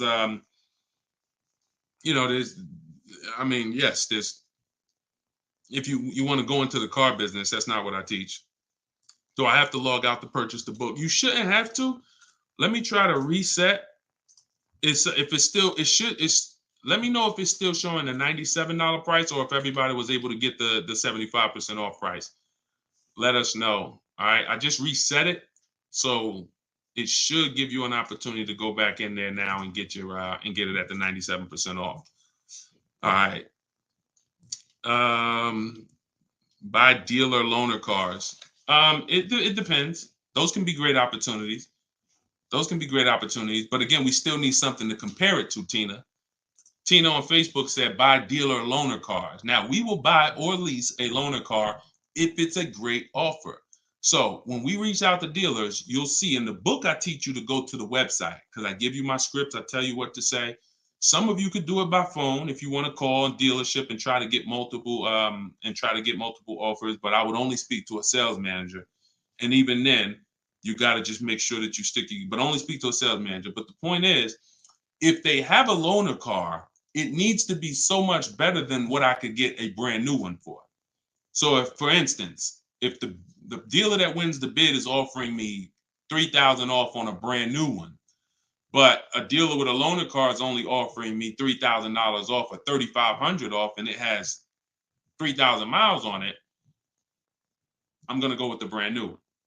But if I don't have anything to compare it to, then I might think 3,000 off is a good offer for the loaner car. See what I'm saying? See, price assurance is when you guarantee. I want y'all, listen, if you want price assurance, type PA in the comments. You want this every time you make a deal. Price assurance means I guarantee that I paid the lowest price that I could have paid. That's called price assurance.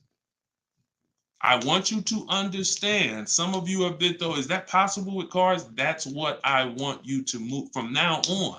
I never want you to make another car deal without price assurance. How do you get price assurance? Multiple offers. It's the same way you get price assurance when you're buying groceries, when you're buying, spaghetti sauce. I saw enough offers to know there was nothing out there less.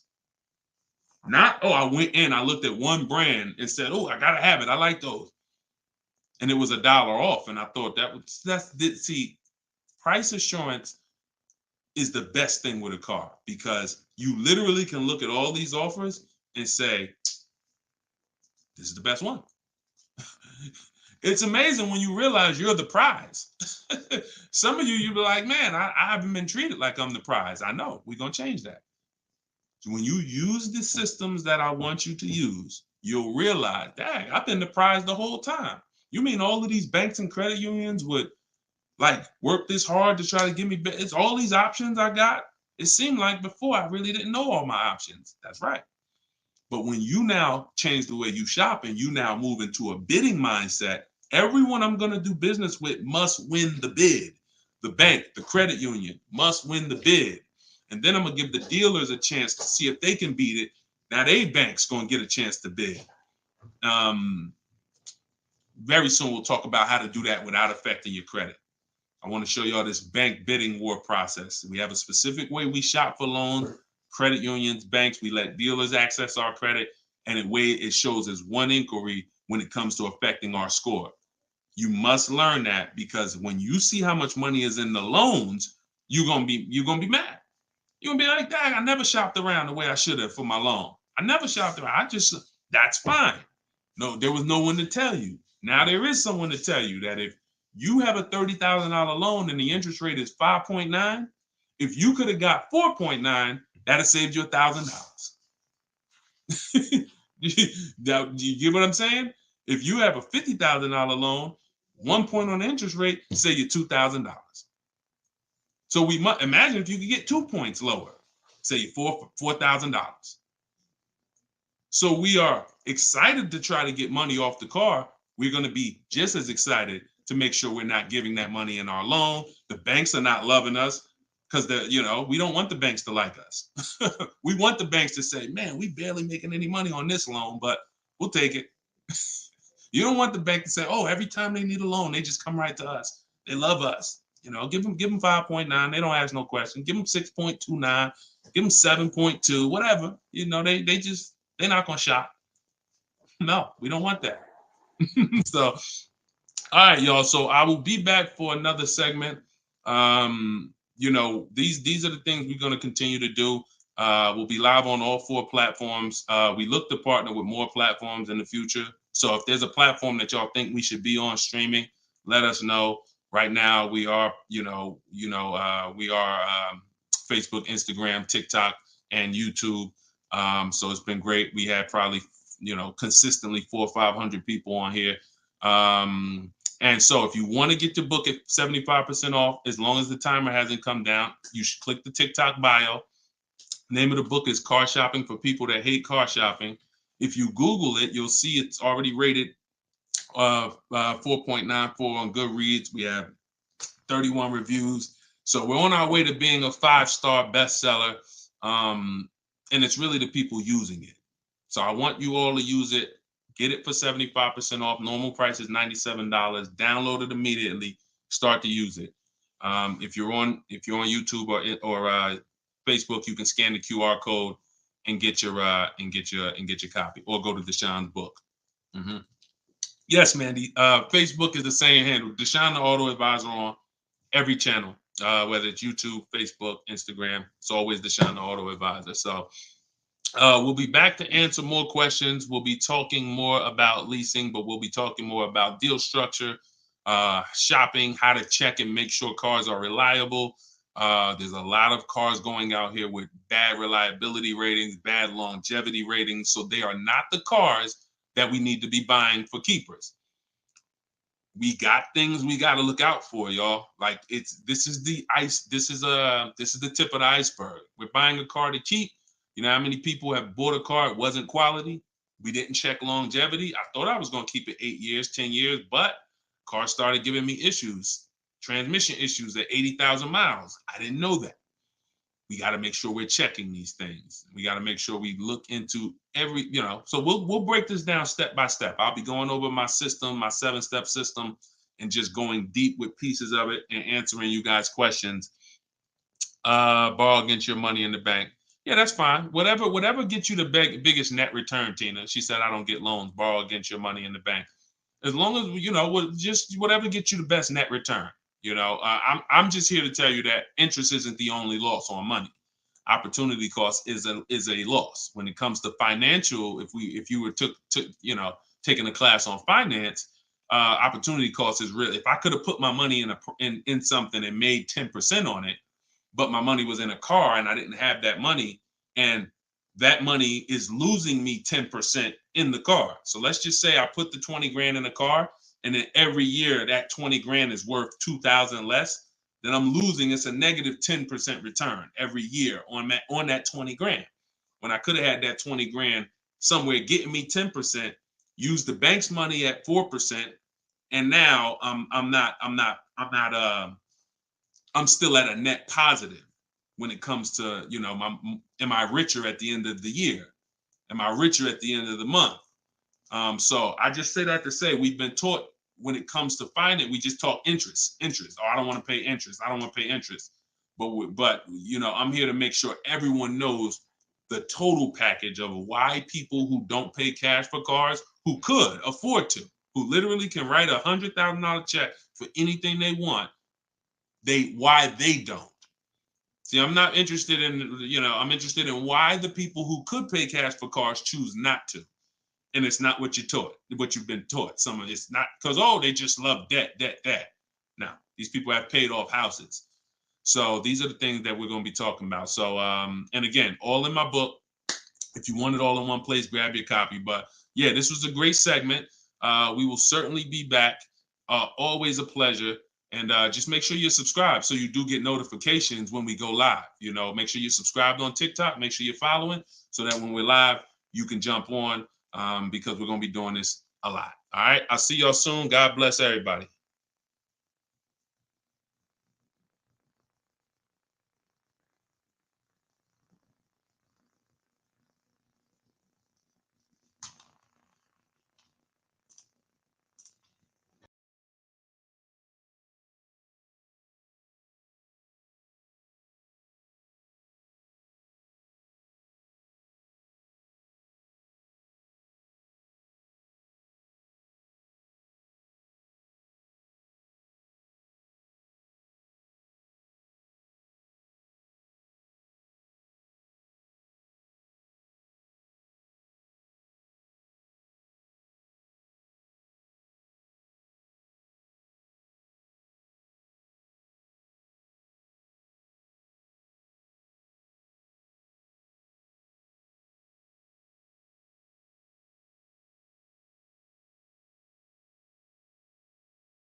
I'm on TikTok.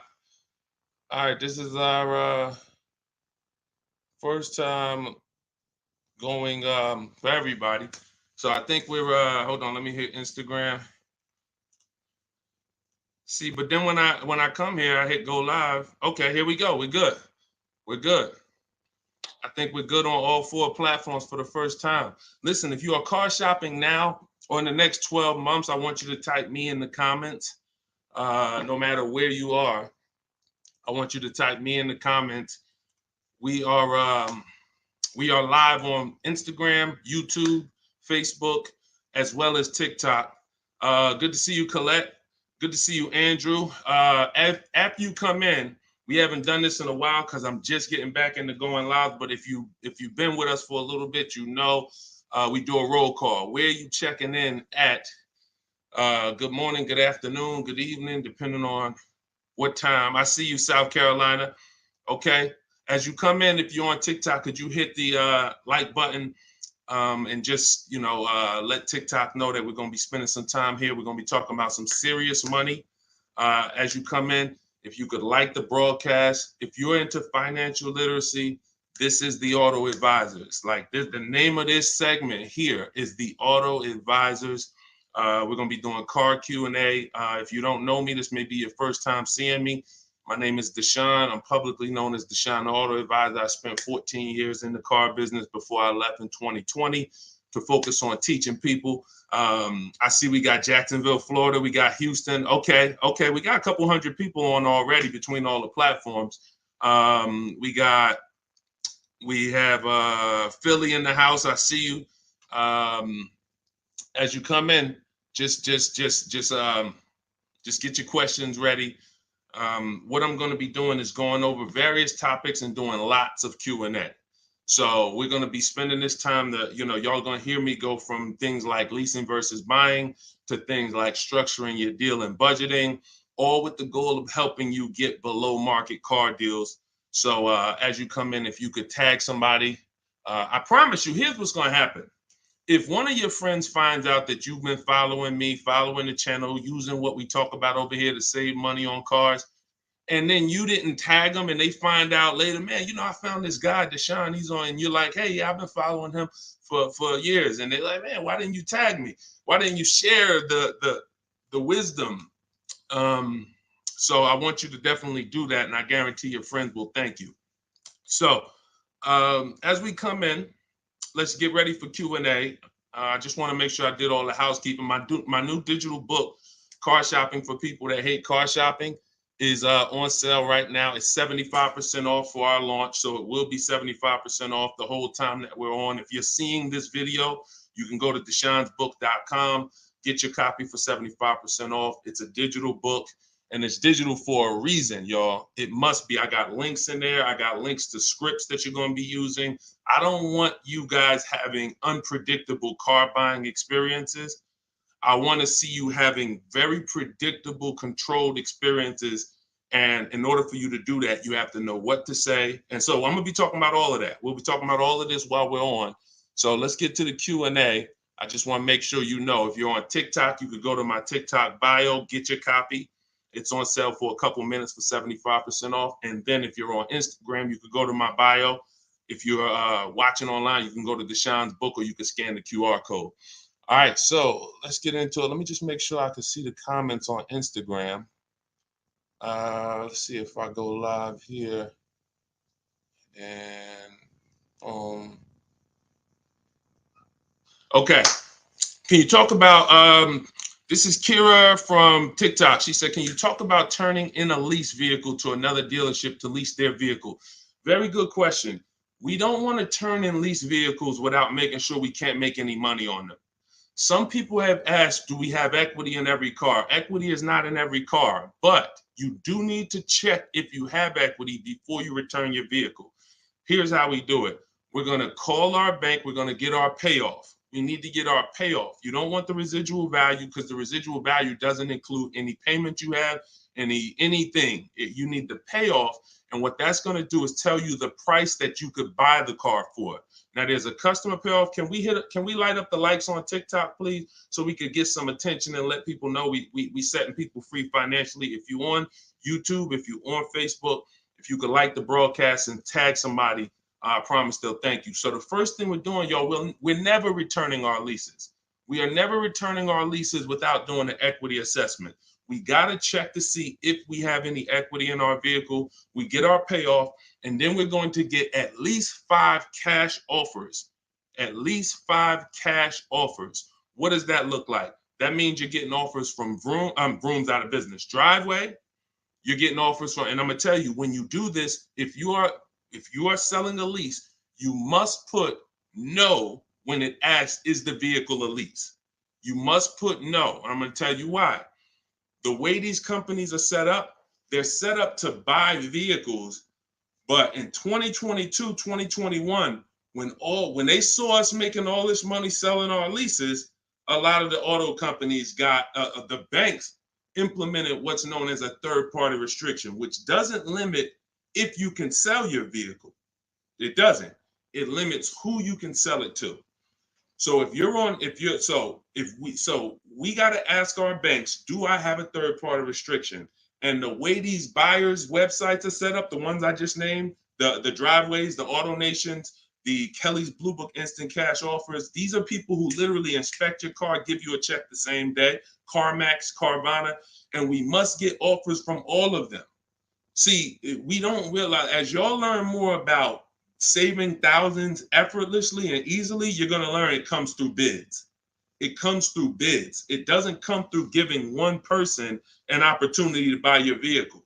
We must get bids. When we let the market bid on our vehicles, we're going to win every single time. We're never going to worry about if we overspent. We're never going to worry. This is all in the book. So everything I'm teaching y'all on this live and in my free vid, it's all in my book, step by step, 75% off, get yours. But you have to know exactly what the market will pay for our vehicle. We must know that, and that's very easy to do. Going to these websites, getting these offers. Their offers are really good. They put their best foot forward. Sometimes the dealerships, which are Kelly's Blue Book, Instant Cash Offer, AutoNation, they might try to, what they're trying to do is put a number online and see if they can stand by it. So we got to make sure we're very accurate when we tell people how much, what the condition is of our vehicle. But then we're getting offers. So if you get those offers, y'all, and you see that those offers are $1,000, $2,000, $3,000 more than your payoff, then that means you have equity. If it's $4,000 or $5,000, that means you have equity. And here's what you got to know. The customer payoff for our leases, when we're done, we're still talking about answering this young lady's question about what the lease in process is. She asks, should we return a lease and lease another vehicle from the same dealer or a different dealer? What I'm trying to tell y'all and get across to y'all is all of our transactions from now on, who we sell our car to, that's going to be different than who we buy our car from. See, y'all know that the car business has programmed us to give the dealership 3 transactions. We're going to buy a car from them. A lot of times we're going to trade our cars in, and then we're going to get our financing from them. What I'm telling y'all is, as you use what I teach and you really want to save thousands and thousands and guarantee your best deal, if you want to guarantee every time you get a car, it's your best price possible, type me in the comments. If you want to just type a G for guarantee. I want to know every time. In order for y'all to do this, we got to start separating our transactions. So I see you, Terry. I see you, Israel. I see you. Okay, so we all type in G's. This is what we must do to guarantee that we got the best price car. I see you, Father of Legends. I see you, Johnny Martinez. All right, we live on every platform.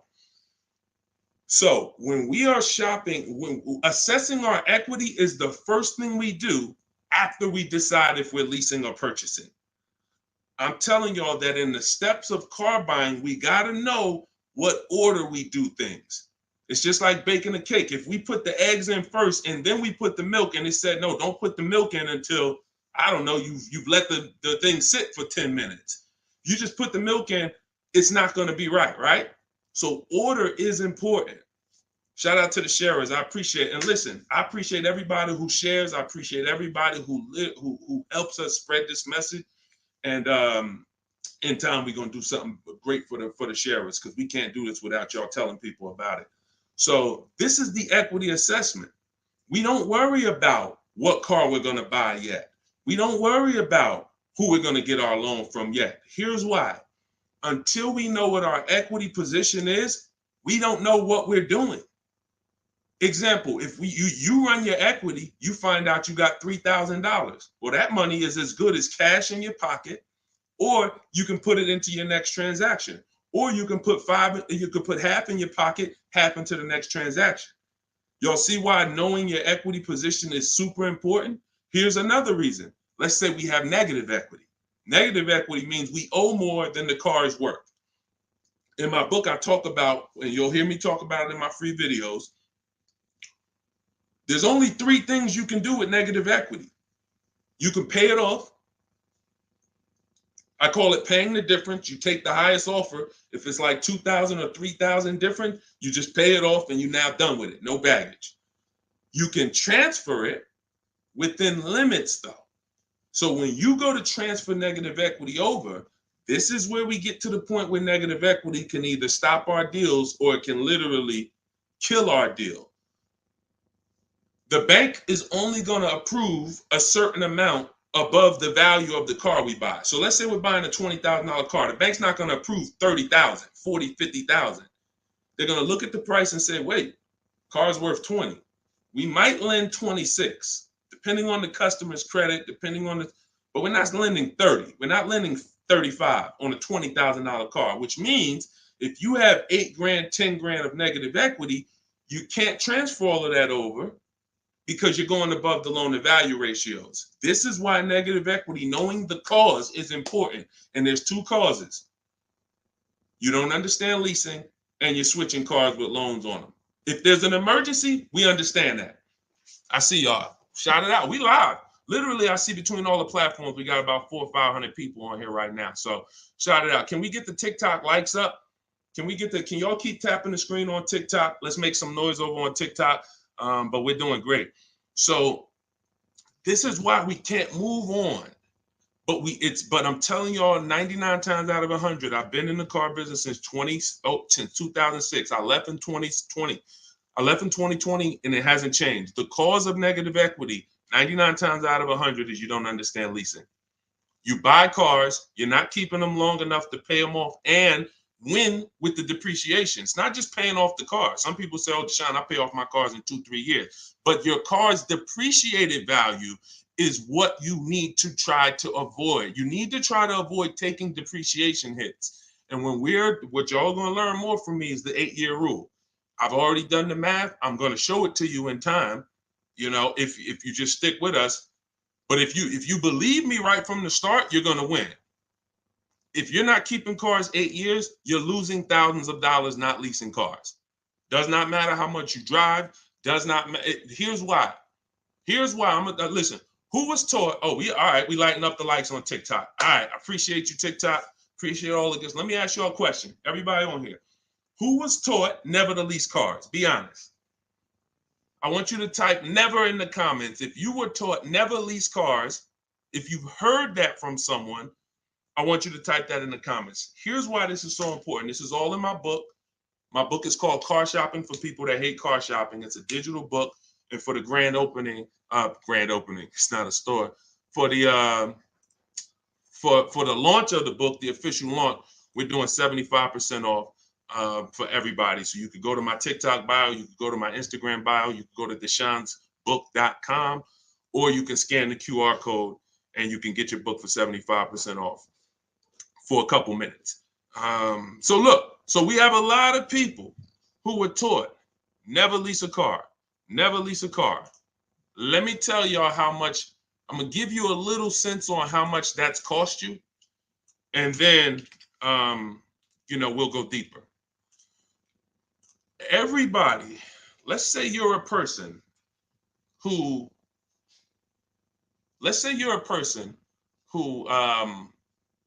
keeps their cars until the wheels fall off. We call those cars keepers. If your next car is going to be a keeper, type K. That means I'm going to keep this thing until the wheels fall off. I'm going to keep this thing 8 years minimum, 10, 12, 15. That's what I do. I see you, Abby.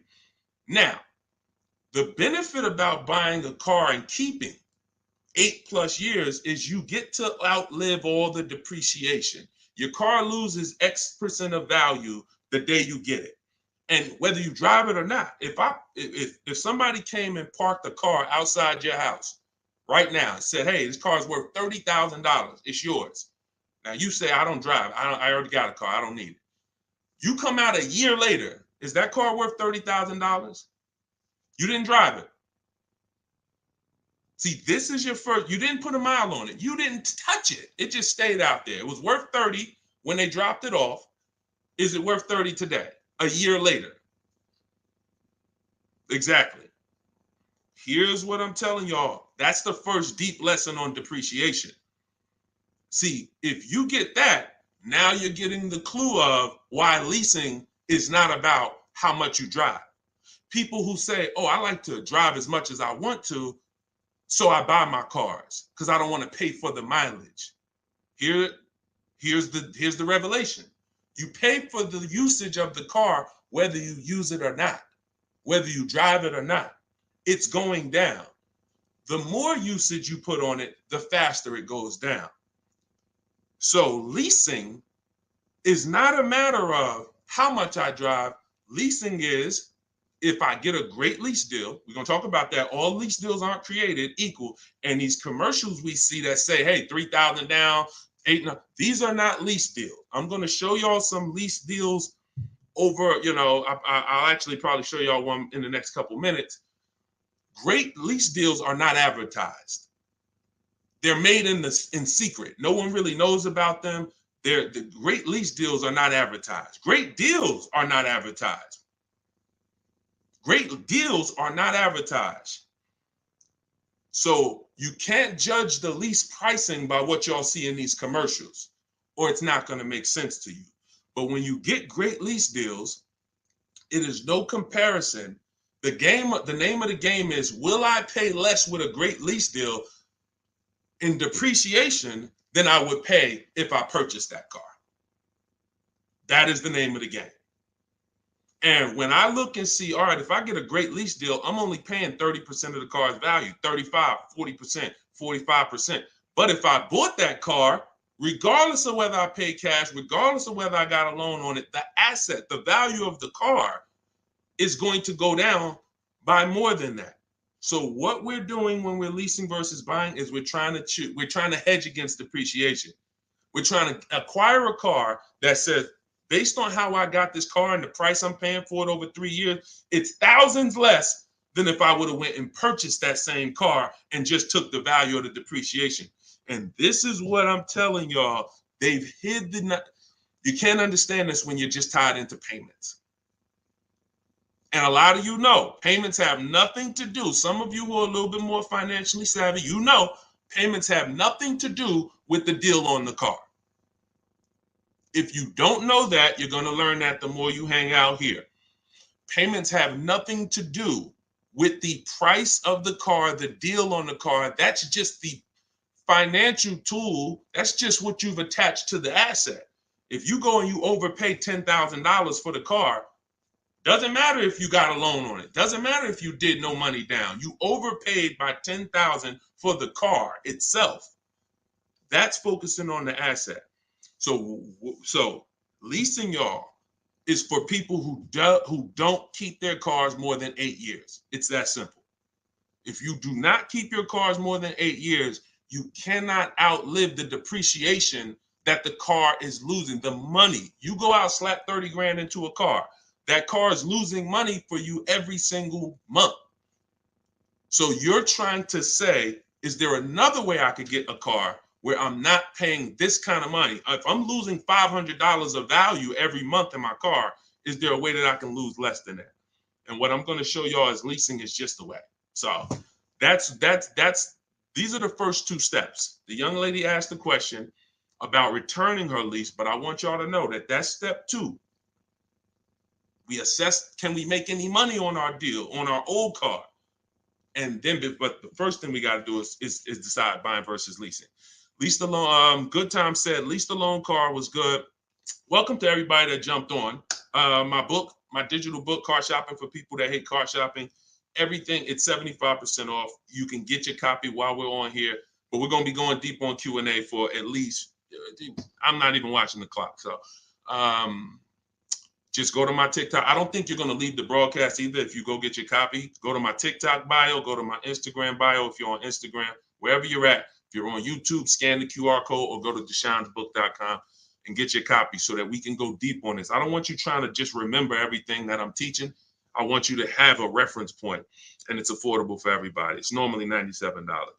Okay, let's go. Things are way too complicated to fix now. I guess you're talking about when it comes to cars, electronics. Another reason people don't feel as confident keeping their cars like they used to is because the cars are getting a little bit more complex. It used to be very simple for you to find a good car, keep it 10, 12, 15 years. There's still cars out there that you can confidently do that if you make sure that you're checking the reliability of the car, checking the longevity of the car.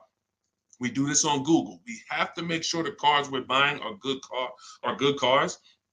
Then we can certainly avoid, you know, a lot of these cars. But yes, that is a lot of people don't feel as confident keeping cars long term as they used to. How about a lease to buy at the end compared to straight out buying? Cousin Al, that's a good question. He said, how about buying a lease to purchase? Who's heard of that? Who's heard that term before? A lease to buy on a car. You may have heard it with a house. If you've heard that, if you've heard that, let me tell you why that's a bad idea. We're mixing two strategies. See, there's nothing better than for the long-term person than us buying a long-term car, making sure we pay less than everyone else. That we're gonna do that. We're gonna get you stay around me. You learn from what I do, what I teach. You're gonna get below market car deals, new cars, leases, pre-owned cars. The best way to save the most money on a car is to buy it. You could decide new or pre-owned. It's really pre-owned, and you keep the thing 10, 12, 15 years because your cost per year is going to be so low. When you look at how much money you paid for the car over the long run, it's going to be like, wow, I only paid $2,000 per year, $500. The longer you keep. The second best way is buy a new car. Keep it forever. Brand new, keep that thing 12, 15 years. But most people are not doing that. And if you're not going to do that, that doesn't mean you can't switch up. But if you say, Deshone, for my next car, can we keep sending the TikTok likes up?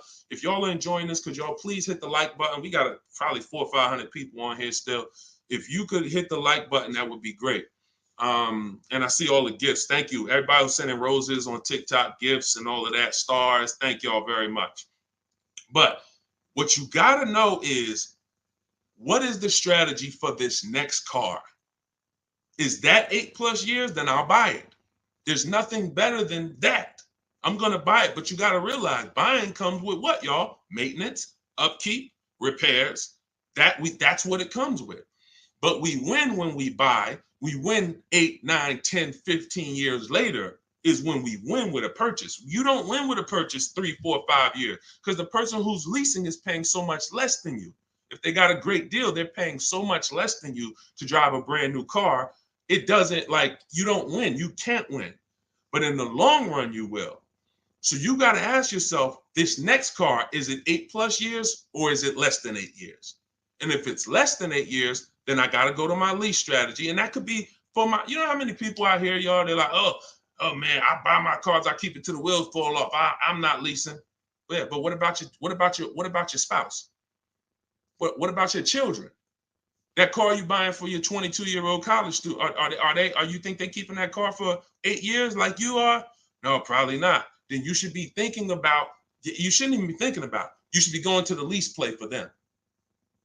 You know how many people have put their kids in a $21,000 car paying $500 a month, $20,000 Toyota Corolla, paying $500 a month because they wanted to buy them their first car, and they go get them a $20,000 Corolla that they could be leasing for $300 a month. And then that kid wakes up in 3 years and they're like, man, I'm paying $450 a month for a Corolla. I don't really like the car. Plus it's kind of expensive. This is what happens. I've seen it millions of times. Some of you may have experienced this. Your first car might have been like that. Maybe your parents went and got you your first car and purchased it. But I'm telling you that if they understood leasing, they could, especially if you were going to pay the bill, they would understand. we're not keeping this car long enough. We should be leasing it. And so I'm going to keep hammering now. I'm never going to stop hammering because we got years and years of bad information that we got to unravel. People who've been doing damage, y'all. Big audiences, big platforms, just telling people, oh, leasing is the most expensive way to own a car. Guarantee you, if I had 10 minutes on them with a live and I bet them $100,000, are you willing to bet 100? Just let me just ask you. You sound very confident when you're talking to the public. They don't realize how much money they're costing you. So my question would be, if I can show you that advice you're giving them is completely wrong financially, will you pay me $100,000? Will you take the bet? Because if you're willing to say that, stand on it. That's what they tell y'all. Exactly. He said that's what they tell us. See, and that's why I'm here. That's why it's very important what we do. That's why it's important when you share, when you tell somebody about these broadcasts, when you tell somebody, watch what they're doing over there at the like we're coming in to unravel years of bad advice. And a big part of that is leasing. Not the only part, but a big part of that is leasing. But you cannot all lease deals aren't created equal, y'all. Lease deals are when we shop for lease deals, you must get bids. And I'm telling y'all, you must get bids for everything. We'll talk more about that as we continue to go on. All right, let's get to some more questions. Why are taxes added to a buyout when they're already included in the paid? Somebody said, Christina on TikTok said, why is taxes added to the lease buyout price when it's already included in the monthly payment? Well, it's only included in the payment for the portion of the car you're leasing. So when you're paying for, your 30-40% of the car, 50%, the better lease deal you got, the lower percentage of the car you're paying towards over 3 years. That's what the tax is calculated on. That back end, which is when the car goes back to the bank or the next buyer, there's no taxes factored in on that. Depending on your state, sometimes they will put tax on the payment, but they're not usually. I don't recall ever seeing a case where they're taxing you on the whole car because you're not using that portion of the car. That's why when you lease, when you look on your credit report, you'll see the only part you're responsible for is the part that you're using. So even though the car might be 40 grand, it might say balance owed 18 because you're only responsible for that 14. You're not responsible for the back end. All right, we lighten up the likes on TikTok. Appreciate y'all. I see you, Lisa Vasquez. Welcome. Kat, I see you. All right, let's go. Let's continue to rotate questions. What happens to my down payment on the lease? See, a lot of people asking about leasing. This is good. This just goes to tell you something. A lot more y'all gonna lease when you understand it. In fact, when you understand it, your next car will be a lease. Quite honestly, unless you can guarantee me, Deshone, I'm keeping it 8 years. If you say, Deshone, I'm keeping this thing 8 years, you go ahead and buy it. Don't think about leasing. Go ahead and buy it. But if you cannot confidently say I'm keeping this car at least 8 years, and you're gonna learn, I'm gonna do a upcoming show where I show y'all my screen. So if you're on TikTok, make sure you're on YouTube or make sure you're on Facebook. If you're on Instagram, because y'all are not going to be able to see my computer screen when I actually go deep and show everybody, my screen and we compare. I'm going to show you all the numbers because I'm not going to sit here and I don't want y'all thinking this is my opinion. This is by the numbers. So Good Time says, what happened to my down payment on the lease? So you should only do a down payment on the lease after you've already verified you got a great deal. Pay attention. This is very important. Once you down payments, y'all, never come into play until we verify we got a great deal. This is all in my book, Car Shopping for People That Hate Car Shopping, my digital book. You can download your copy. Go to deshonsbook.com. It's 75% off for a couple minutes. You won't leave the broadcast, but I don't want you to miss the opportunity. The book is great value at $97, but for our official book launch, we're doing 75% off. So you can scan the QR code or go to my Instagram or TikTok bio. Get your 75% off book. So when you are doing the down payment, whether you're purchasing or whether you are leasing, it's critical that we verify we got a great deal on the car before we ever talk about payments. This has always been. How many of you have had this question? You're looking at a car and they say, hey, what do you want the payment to be? What's your goal? What's your goal for your payment? Type a $ if you've heard that question. What's your goal for the payment? Thank you, Say What. I appreciate all the compliment. I appreciate it. If you've heard that question, type a $. What do you want your payment to be? What's your payment goal, right? Here's why that's not important. And here's why you never feed into that. If you feed into that, you run the risk of focusing on the payment structure and not the price of the car. You also run the risk of focusing on the payment structure and not shopping for your own interest rate and letting banks bid on your loan. When we do an episode, we'll do a show that is about structuring our deals, and you'll see that when we start getting our financing, y'all, we never want to let anyone run our credit until after we found our car. Because what people are trying to do, y'all, is they're trying to run your credit and they're trying to give you a time limit. Now you have a hard inquiry, but you also have a time limit to go find a car. That's not good.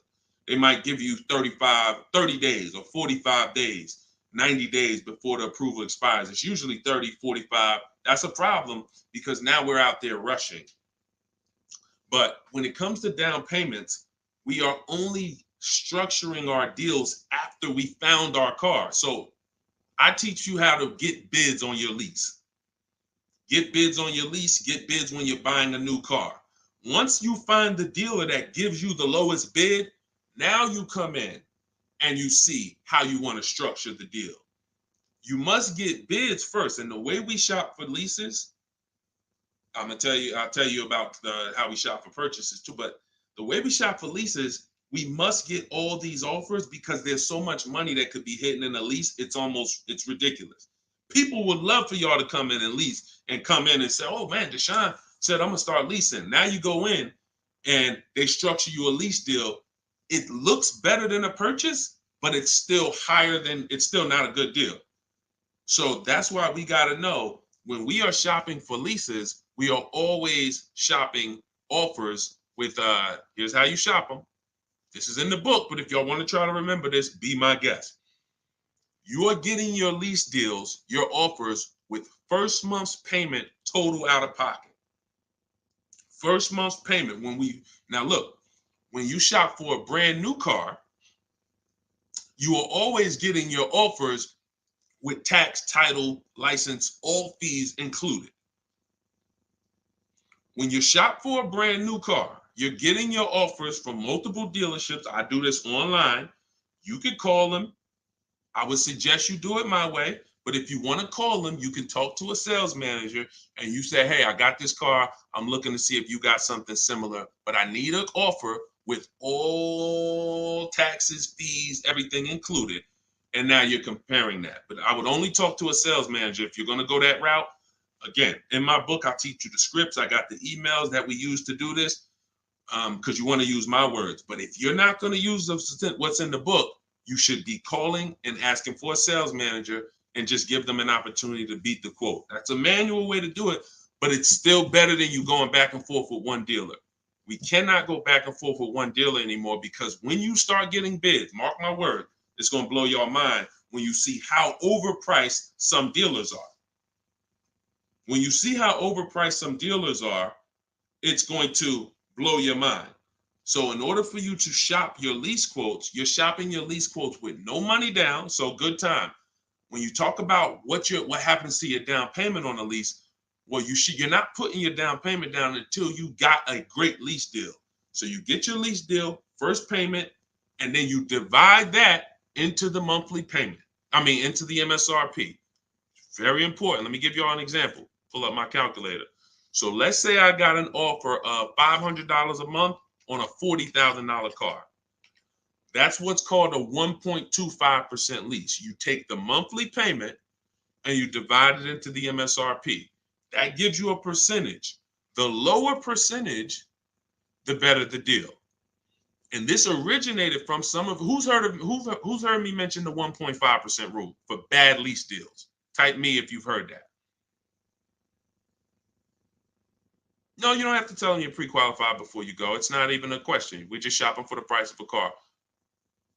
So you've heard, okay. Okay. So, see, and I looked at another question while I was in the middle of answering one. So, wait, we were talking about lease quotes. We were talking about, okay. Okay, that's right. The 1.5% rule. So when y'all hear me mention the 1.5% rule, I'm telling y'all, again, it goes back to the fact the lease, the name of the game with a lease is how much can I pay for a car over 3 years that I'm giving back? The lower, the better. So since the beginning of time, people who got great lease deals knew about the 1% rule. The 1% rule said, if I buy a car, if my lease payment is 1% of the MSRP or below, it's a steal. So if I'm looking at a $40,000 car and my lease payment on it, 12,000 miles per year, is $400 a month, no money out. No money. I know that y'all may have been taught, yo, you got to put money down when you lease. That is a lie. I'm going to be peeling back a lot of lies, a lot of misconceptions, a lot of bad belief systems that we've picked up, and we're going to tear those down. So money down with a lease is absolutely not a requirement. So when we're getting our lease deals, example, 2018, I leased a 2018 Jeep Grand Cherokee Laredo. It was $35,000. I gave them $330 a month, and I drove off. That was my payment. 39-month lease. We'll talk about in the future. We don't do 4-year leases. We'll talk about that in the future. But that's the 1% rule. 1%. Now look at that. Think about value, y'all. You drive off the lot in a brand new $35,000 car, and you're paying $330 a month. That's under 1%. So these are steals. I call these steals. You ever see a lease deal like that? It's not a deal. It's a steal. Now, in order to get that type of deal, you need a great lease program. So we can't. So it's not just like, oh, every car has a 1% deal. No, if they don't have a ton of rebates, if they don't have a good residual value, if they don't have a good rate, then it's not going to happen. But in the long run, we can't control that. All we can control is how we're going to shop. And the way we shop is get your first month's payment. Is you tell every dealer, give me a quote with first month's payment, and put all the taxes and all the fees into the monthly payment. And then you let me know what that is. And you have to know the MSRP, because you divide that monthly payment into the MSRP, and that's going to tell you the percentage. If you see 1.35, 1.45, 1, these are good deals, really good deals. We still need to compare, because I got people who are getting, look, if we don't compare, you could be in trouble. You don't want to just take a deal. There are people who think, oh, I thought a 1.25 was a great deal, and then I end up getting 1.1. You know, so we can't ever assume what's a great deal. We just have to know what a bad deal is. That's over 1.5%. They got me on one of my last leads. Listen, good time. Don't feel bad, man. It is something a lot of people are going to discover the more you work with me, that you have overpaid. But there's been no one to tell you. So there's been no one to tell you. So 1% still, 1% 5 is the max. Exactly, K-Dub. That's the exact formula and ratios we use for measuring great lease deals. 1% or lower is a steal. Between 1% and 1.5 is a deal. That's great value compared to purchasing. So when someone drives off the lot with a great value lease, 1.25, anything under 1.5, they're paying less than someone who purchased. They're paying less than someone who purchased. Once you get above 1.5, you're now going close to spending the same amount as the person who bought the vehicle, which we don't want, which we can't do. We eliminate the benefits of leasing. And some lease programs y'all are going to see are bad. You shop multiple offers and the lease programs are bad. We can't get those leases. I will never co-sign, because leasing is a value play. I will never co-sign you getting a car because you like the car a lot and overpaying for a lease, because the lease program is bad. Sometimes, I want a Range Rover Velar. The lease program is bad. All right, well, I'm going to go get a Genesis GV870, And then, you know, maybe in 3 years, the Range Rover lease program will be good. But right now, I'm not going to do it because no one loves a car that they're leasing. You always just like it. If you're leasing, you're switching cars every 3 years. You don't love anything. When you love a car, you buy it, you keep the thing 10 years. That's love. But typically, a person who's not keeping their car long term, you get, you know, you 3 years, you're like, okay, I could get another car. 5 years, you know, people who buy cars to keep, they don't think like that. Like, they ain't even looking for a reason to get rid of it until, you know, transmission goes out. And then I always joke because as a keeper, what do you do when the transmission goes out? If anybody on here has bought their cars and kept them till the wheels fall off, when the transmission goes out, what do you do? What do you do? See, you're not a keeper. You're not buying a car to be a keeper. That transmission go out, you ready to get rid of it. You ready to get rid of it. Look, a lot of people are like, no, I go fix it. I go get another transmission. Exactly. All right. All right, let's keep the questions moving. Welcome to the people who just jumped on. Happy to have you. If you're enjoying the broadcast, could you please make sure you are subscribed to us on YouTube? That's where we're going to be able to share really when we get into, which is coming very soon, I'm going to be sharing visuals for y'all to see.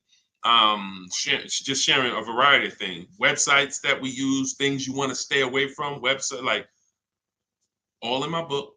But in time, you're going to want to see it on YouTube because you might not be able to see it on Instagram or TikTok. What's the MSRP equivalent for used cars? F Broncos asked.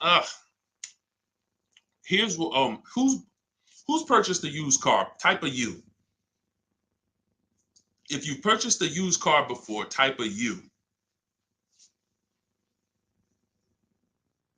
Type a U if you've purchased a used car before. Okay, I see Al Boogie, I see FL Bronco, I see Amore, I see Justine. Okay, every platform. Ebony Eyes. Okay, Larica. All right, I'm gonna give y'all the biggest. This is gonna be major, y'all. And you're gonna see like, wow, how the heck could we even know we're getting a good used car deal without knowing this? Tell y'all how important it is to have the original MSRP of the car you're purchasing. So I have a 2020 Infiniti QX 60 truck. I bought it a year ago. It was 3 years old. Now I saved 42% off the price when it was brand new. Here's why it's important. We don't know when we're shopping on these used car websites. I call them marketplaces. Y'all are going to see in my book, if you do get my book, or even in my videos, you'll hear me talk about the multiple marketplace strategy where we're on these used car marketplaces. We got to be on all of them. But here's what they try to sell you on, because it's based on who's paying them. They're trying to sell you on market value. The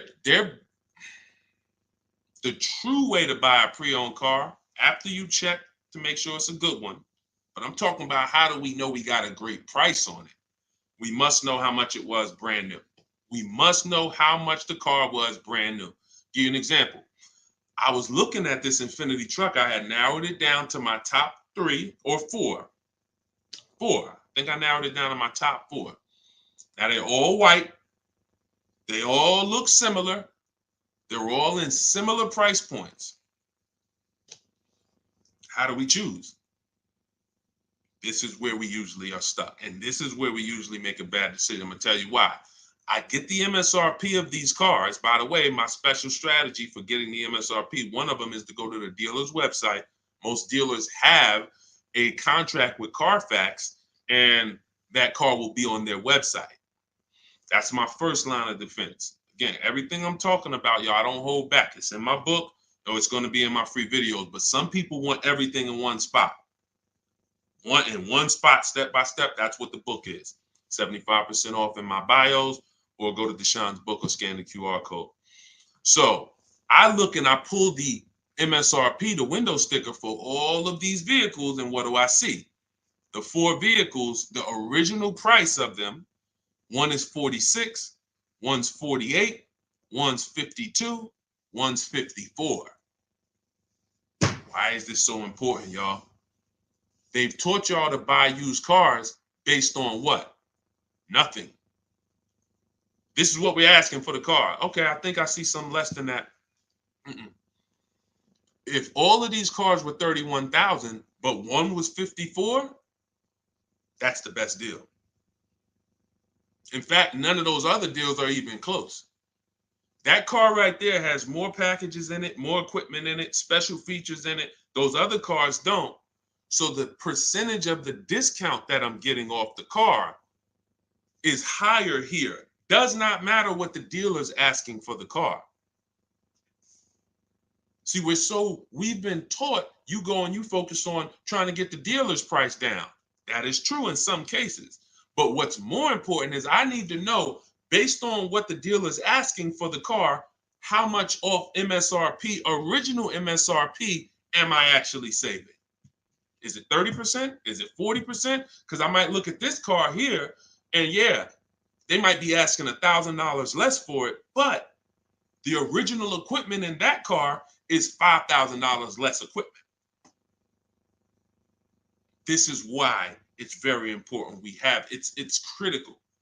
I would not buy a used car, and I would never recommend you buy a used car without seeing the original MSRP, so you know, one, what's in the car, what features it has, but more importantly, I cannot determine who saved me the most money. I can't determine who gave me my best deal without knowing what the car was originally priced at from the day it came into the country. And y'all, unfortunately, and I hope it's nobody on here, but unfortunately, we probably do have it where during the pandemic, people were paying 90, 95, 100% of value for used cars. When I mean a Toyota Camry that brand new was 30, they were paying 29 for it, and it was 3 years old. See, I call this true value percentage, TVP. Y'all are going to hear this. We call this true value percentage. We can't look at a used car. See, once we see, wait a minute, based on the new price, the car when it was new, you charging me 95% of the car's value, and it's 3 years old. Once we start looking at true value percentage, car was brand new 30, you asking 25. Okay, you knocking this percentage off. This is how we make sure. Now look, that doesn't help us get quality cars. That doesn't help us stay within our budget. We'll talk about that in the next hour. Because what I'm going to be doing is I'll be doing these shows throughout the day in hour segments. So what you'll see is every time I come, we'll do if there's something that we want to tie up, we'll try to do it in both hours. Again, it's very tough to go over all things and then do Q&A and just get it done in a couple minutes. So some things may continue to the next hour, but once y'all get this, it doesn't change. So although, some of this might be brand new to you. I'm sure it is for a lot of you, having a system for how you shop, boundaries. But once you see how this thing works, it doesn't change. That's why I could write a book. That's why I have a library of videos that are step-by-step. The step-by-step version of my book is the Cars from Home video library, because I know we're so ahead. The car business is so old. I don't have to worry about this changing in the next year, 2 years. If anything, like Vroom went out of business, we adjust that. I might adjust that one section because Vroom's not in business anymore. But the way we teach you to purchase cars to guarantee you pay less than everyone else, to guarantee you save the most money on your loan, to guarantee you get the most money for your old cars, that's not going to change because we are just too far ahead of what the car business is doing. Welcome. Blessed said, I'm new here, been watching your shorts. Great job, homie. Good looking out. Appreciate you, man. Thank you so much. If you're not subscribed yet on YouTube, could you make sure you subscribe? Everybody who's on any other platform, if you could subscribe to us on YouTube, that's where we'll be, able to put a lot of our widescreen stuff so y'all can see. We're gonna teach, but what y'all gonna see, even in the book, it's not teaching and then you're trying to memorize it. It's just shop different, When you shop different, you'll see, oh, this is a better way to shop. And then you're going to learn by doing. It ain't learning by memorizing. Hey, thank you, Sonny. Said, just purchased my ebook. Thanks for sharing. My pleasure. Everybody could get it for 75% off in my TikTok bio or my Instagram bio, or you could go to deshonesbook.com or scan the QR code, no matter where you're at. Let's see. I'm new here, but hold on. I got that. Hold on. Let's go. I still can't see the questions on Instagram. For some reason, I can't see the questions on Instagram. We got to figure that out. Now, here's what I will say. If you stay on long enough, somebody's going to ask you a question, because a lot of you, it's going to surprise you, but I know it. We've been working with people long enough to know a lot of you have the same situation, literally. So you stay on, even if you don't, your question doesn't get answered, you'll hear somebody that's, oh, that's the exact same situation that I'm in. Josie said, I really need help. I'm interested in buying a 2001 H1 with 70,000 miles, 75,000. Should I go for a 40,000 of 50K? I don't really understand that. I really need help. I'm interested in buying a 2001 H1 with 75,000. Should I go for 40 or 50K? So I'm guessing you're saying I'm buying a 2001 Hummer with 75,000 miles, or either is that asking price is 75,000? Should I go for 40 or 50K? No, we go for whoever wins the bid. See, we can't get into, here's where this could hurt us sometimes. You know what we do? We save a certain amount off the price of a car, and then we want to carry it to our next deal and say, well, we should save the same amount on this car. No, because we don't know what the programs were that allowed us to save 7,000 off that car. And I'm talking about new. Pre-owned cars, this is different. Pre-owned cars, you go to the market and you see who has the lowest car for the money. So we're not going local. It's two favorite words, y'all. And some of you, let me see who's been with me for a minute. See if anybody knows.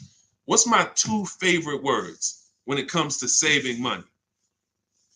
And again, this is, I haven't been live and we haven't done this in a, does anyone remember favorite words? Y'all wouldn't know on YouTube, I don't think, unless I used to say this a lot on TikTok. Oh, Alicia said they got kicked out of Instagram. Okay, so come on over to TikTok. All right, it still says we got a lot of people on Instagram, but that's good to know. Okay, we'll check that out. Does anybody remember my two favorite? All right, anyway, I'm gonna tell y'all, and now y'all will know this going forward. And I want these to be your two favorite words: multiple offers. Multiple offers. Very important. When I tell you, when you make multiple offers your two favorite words, you are going to save so much money. It's crazy. So I'm not buying something and there's only one of them out there.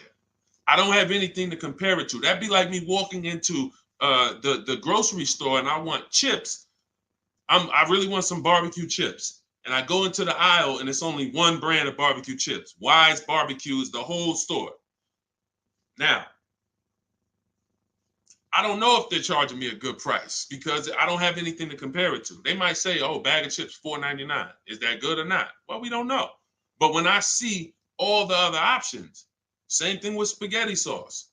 I need to see all the options. Same thing if some of y'all were buying a TV. If you had to buy a TV right now, if you had to buy a daggone 100-inch TV, are you worried about overpaying for it in this day and age?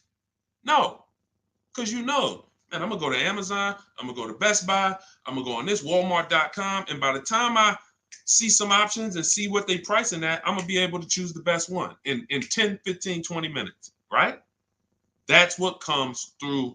That's price confidence. That's called price confidence. And the only way to have price confidence, to eliminate that feeling of, oh, did I overpay? You think I paid too much for this? Is to learn multiple offers, multiple options. So what you should be doing, Josie, is looking at so many H1s, wherever they are, that I know I'm not going to overpay because I see them all.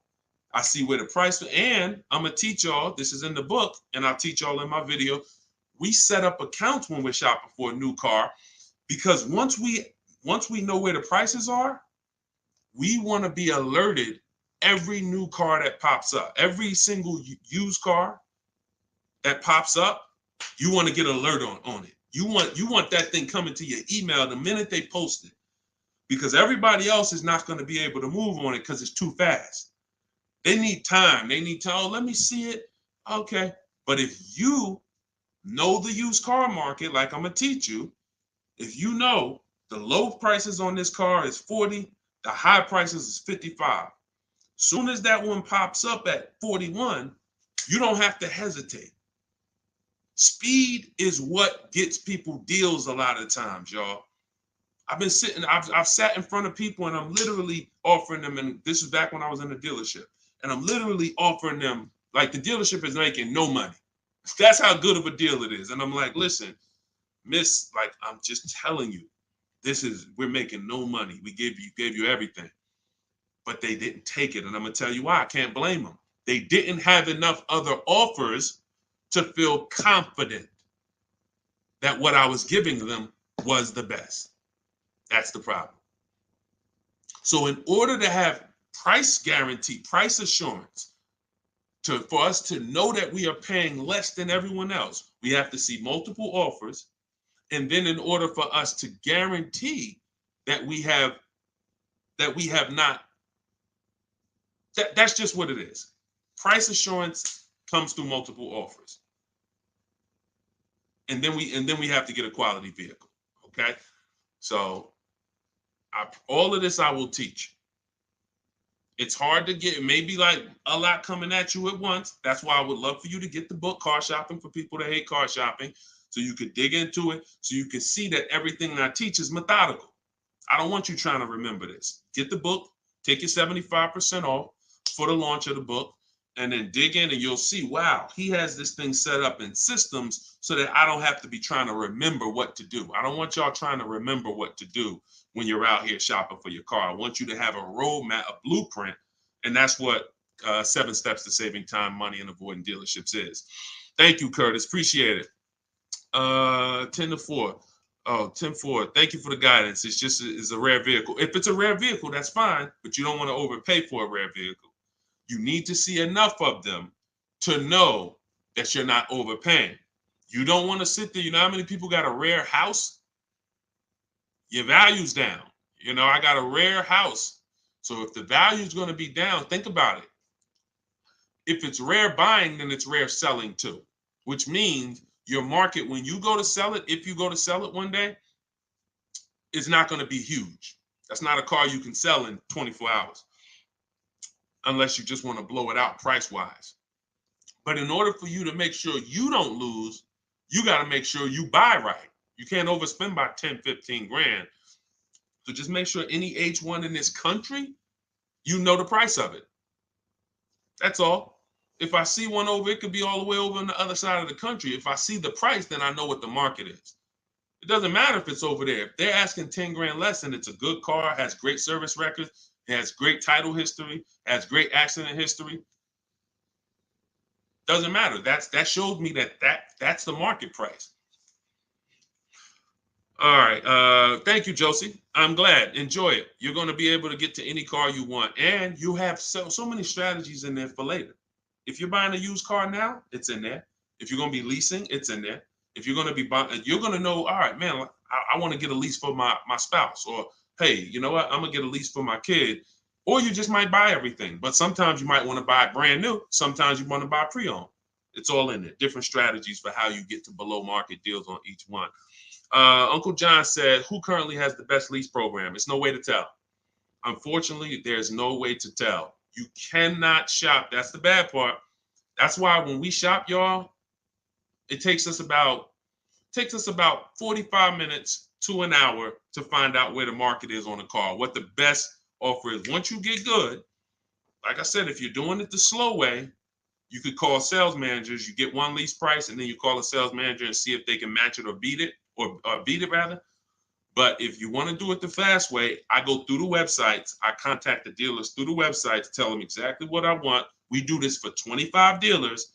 And then you use my scripts of telling them what you want by email, getting the quotes, and you'll know in a matter of an hour, hour and a half, where those offers are. But there's no other way. Because again, great deals aren't advertised. They're not going to advertise great deals. They'll advertise lease offers where they make money. Hey, bring us 35 grand. Bring us 3,500 plus taxes and fees, and your payment's $479 a month. Yeah, but you're putting down $6,000 to get there, and then no, those are not good deals. You're paying too much for a car you're giving back. So yeah, and so we'll cycle through various topics. We spent a lot this hour talking about leases, talking about leasing versus purchasing, and hitting a couple things. But what y'all will see is we'll do themes kind of each hour. I'm gonna come back. I'm gonna come back for the next hour, and we'll probably still stay on it, but we'll be able to get through more questions, because as y'all can see, some of these questions require a little bit more deeper answer. Just as if you were purchasing a house. I know they've made it seem like, oh, well, let's just ask a simple question and then let's just, it should be a super simple answer. Not when we're purchasing houses, right? It's never simple when we're purchasing houses, when we're getting mortgages, when we're investing. Why would it be simple when we're buying $20,000 to $50,000 to $100,000 vehicles that depreciate, that lose us money whether we drive them or not? That's danger. You got a real lesson on the dangers of depreciation in this hour. Like, ridiculous. You drive a car, buy it, park it outside, come back in a year. Car's worth thousands less. You never drove it, never got behind the wheel one time. So when you have that type of product and you're coming into your household, it can drain you of money if you don't structure your deal in a way where you've minimized your losses. The name of the game is to minimize the amount you're losing on these cars. Cars are depreciating assets. You can't make money on them. We did have a wave for years where we were making money on cars, but that's because the resale values of these cars, it was a once in a lifetime historic moment when all of our cars were worth 12 grand, 8 grand, 15 grand more than what they would normally be worth. So, those who cashed out did very well, and we were part of the group who were really spearheading helping people cash out while the market was high. But unfortunately, people bought while the market was high too. So this is we'll be talking more about these things every hour. So lease good for bad credit. Now what you're gonna have to do is set yourself up. If you can't qualify for a lease and you should be leasing, then now your goal is to now get prepared to lease. That might take you a year or two. And we're going to talk about how we buy an inexpensive car to get set up for a lease. We don't go out and buy a $20,000, $30,000, $50,000 car when we know credit's not where we want it. But if you give me a year or two, I'll get myself up to a 650, 670. I'll use an inexpensive car to build a good payment history, because I'm paying more for interest because my credit's not good. So the last thing I want to do is buy an expensive car and have a higher interest rate. Now, when I go to switch out of that car in 2 years, because I'm ready to get my brand new lease, now I got 10 grand of negative equity. That's now, first it was credit stopping me from getting the lease. Now I got too much negative equity stopping me from getting the lease. These are two things we want to avoid when we're trying to set ourselves up. And the way we do it is we make sure we buy the least expensive car we could get a loan on. We want the smallest loan possible. And then we get a reliable car, and our plan is to switch out of that car in 2 years. Make the payments, pay the higher interest, but that's okay, because in 2 years, I'm driving something brand new off the lot and I'm leasing it. So that might not be the ideal car. In fact, it shouldn't be. But some people go and say, well, if I got to do that, man, I'm going to go and get the Dodge Charger with the Hemi engine, and now you're buying a $30,000 car, $25,000, and you're putting that interest on top, and now you're buried. So you're not going to be any closer to getting a lease in 2 years than you are today. We don't want that. You got to bite the bullet And if you got a ton of money, I'll show you how to get it done, and you can get a little bit of a nicer car. If you got bad credit, but you got 10 grand, you don't have to get a $10,000 car, but we need to work these things accordingly, because the key is a small loan, reliable car. That's the key. Okay. TikTok's telling me my live's going to end in 60 seconds. Okay, so we will be back. Y'all are going to see, like, this is going to be what we do, especially during the book launch. My new digital book, Car Shopping for People That Hate Car Shopping, has everything in it I teach. Y'all know from my videos on social media, I don't hold back information. But if you want everything in one place, in a step-by-step written format, this is where you get it. It's called Car Shopping for People That Hate Car Shopping.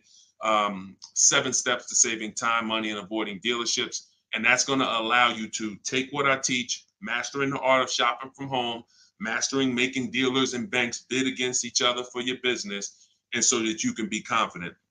But please make sure you subscribe so that you can get, and if you're on our email list, you'll get notifications of when we go live so that you can make sure you jump on. If you're in the market for a car, we want to make sure you are armed with everything you need to save tons of money. So thank you, We West Coast, a lot. Appreciate you. Instagram, we're going to get y'all involved, because somehow I'm seeing some of the questions and some not. Now the questions on Instagram popping up. That is so weird. But I trust that y'all got value, because, again, many of you do have the same questions. So we'll be back in the next hour. You'll get a notification if you're on our email list. Jump on. But if you get your book, I hope you enjoy it. I can't wait to hear your success stories, and I'll see you shortly.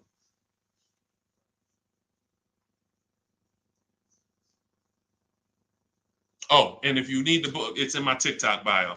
Some people are saying, where do I get the book? It's in my TikTok bio. Click the picture. It's in my Instagram bio. Go to the bio. Click the picture. If you're watching on or you could go to deshonsbook.com, or you can scan the QR code depending on where you're watching. So, all right. See y'all soon.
Down a little bit more. Why ask about the MSRP? This question is from TikTok. You need to know the MSRP for several reasons. If you're leasing, you need to know what percentage are you paying relative to the MSRP, because the 1% lease rule has always been based off the MSRP. If you got a lease payment and it was 1% of the MSRP, like $40,000 is the MSRP, your lease payment is $400 or less, then you basically stole a vehicle. And that rule has been around since the beginning of time. So when it comes to purchasing a used car, you need to know the MSRP, because how do you know how much you're saving if you don't know the original MSRP? How do you know how much you're saving? For instance, I bought a pre-owned Infiniti truck a little over a year ago. I paid 31 and change. I knew that the original MSRP was 54,545. Without knowing the MSRP, I wouldn't know how much I was saving off the original. And that's the only thing that's really important when you are shopping for a used car and you're trying to make sure you're getting a great price. There's other things you got to be concerned. There's 2 main things when you're buying a used car. Got to make sure you're getting a great car. You need a quality vehicle, That has nothing to do with price. Then the second thing is you got to make sure you're getting a below market deal and make sure you're paying a great price for it, in which case you must know the MSRP. Great question. Great question. All right, we got Dolan. Dolan will be bringing in questions from all platforms. We're live on TikTok, Instagram, YouTube, and Facebook. So just start typing your questions, and we're going to get to as many as we can in the hour. And, you know, if you have a follow-up question, I'm just going to try to blitz through. So you can certainly throw up the next question whenever you're ready, Dolan. I'm 8K under. My credit is challenged. My car is in danger of getting repossessed. What do I do? All right. This one's also from TikTok. I'm 8K under. What do you mean 8K under? I'm probably underwater. I'm going to assume that means you're underwater, negative equity. If that's the case, then what you want to do is you want to get the, so you're at negative equity, but then you're also behind on payments. I mean, you got to catch up on the payments. I mean, you could try to refinance. You're going to have a hard time. Negative equity, you can't sell it. If you had positive equity, you could sell it. You gotta make money. It's grind time. Like you know, there's certain things in life where we have bills, and the only situation we can do is pray and go and make money. You know, without money and bills, anyone's going to, you know, and this is a hardship, but this is without money or somebody to help you. I can't think of anything. You have a payment due. So, you know, the best thing you could do right now is to focus on how you can make some money so that you can pay the car. Negative equity isn't the biggest problem. The biggest problem is the car is in danger of being repossessed. If the car gets repossessed, now you got to start over.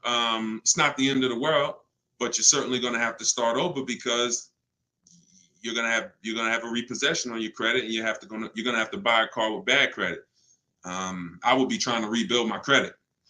That's what I would be trying to do. Make money, and if the car gets taken, you got to start rebuilding your credit. Follow Shonda Martin. She's a great resource on all these platforms. And but yeah, man, money answers to all things. Book of Ecclesiastes. So figure out how to make some money, man. Work overtime, double shift, second job, start a business on the side. As long as it does, you got to make some money. Can't make car payments without money. So go ahead, Dolan. Wish you the best, man. Keep me posted. This one's from Instagram. On a 3-year-old used car, what percentage from original MSRP should I be looking at for a price point? It goes by comparison. You should be comparing. Without something to compare it to, you won't be able to see the actual, what the discount should be. You need something to compare it to. We do these live shows. You know, we got a couple hundred people on here already. The goal is to figure out through comparison shopping what you should be doing and what you should be paying. Hold on one second, y'all.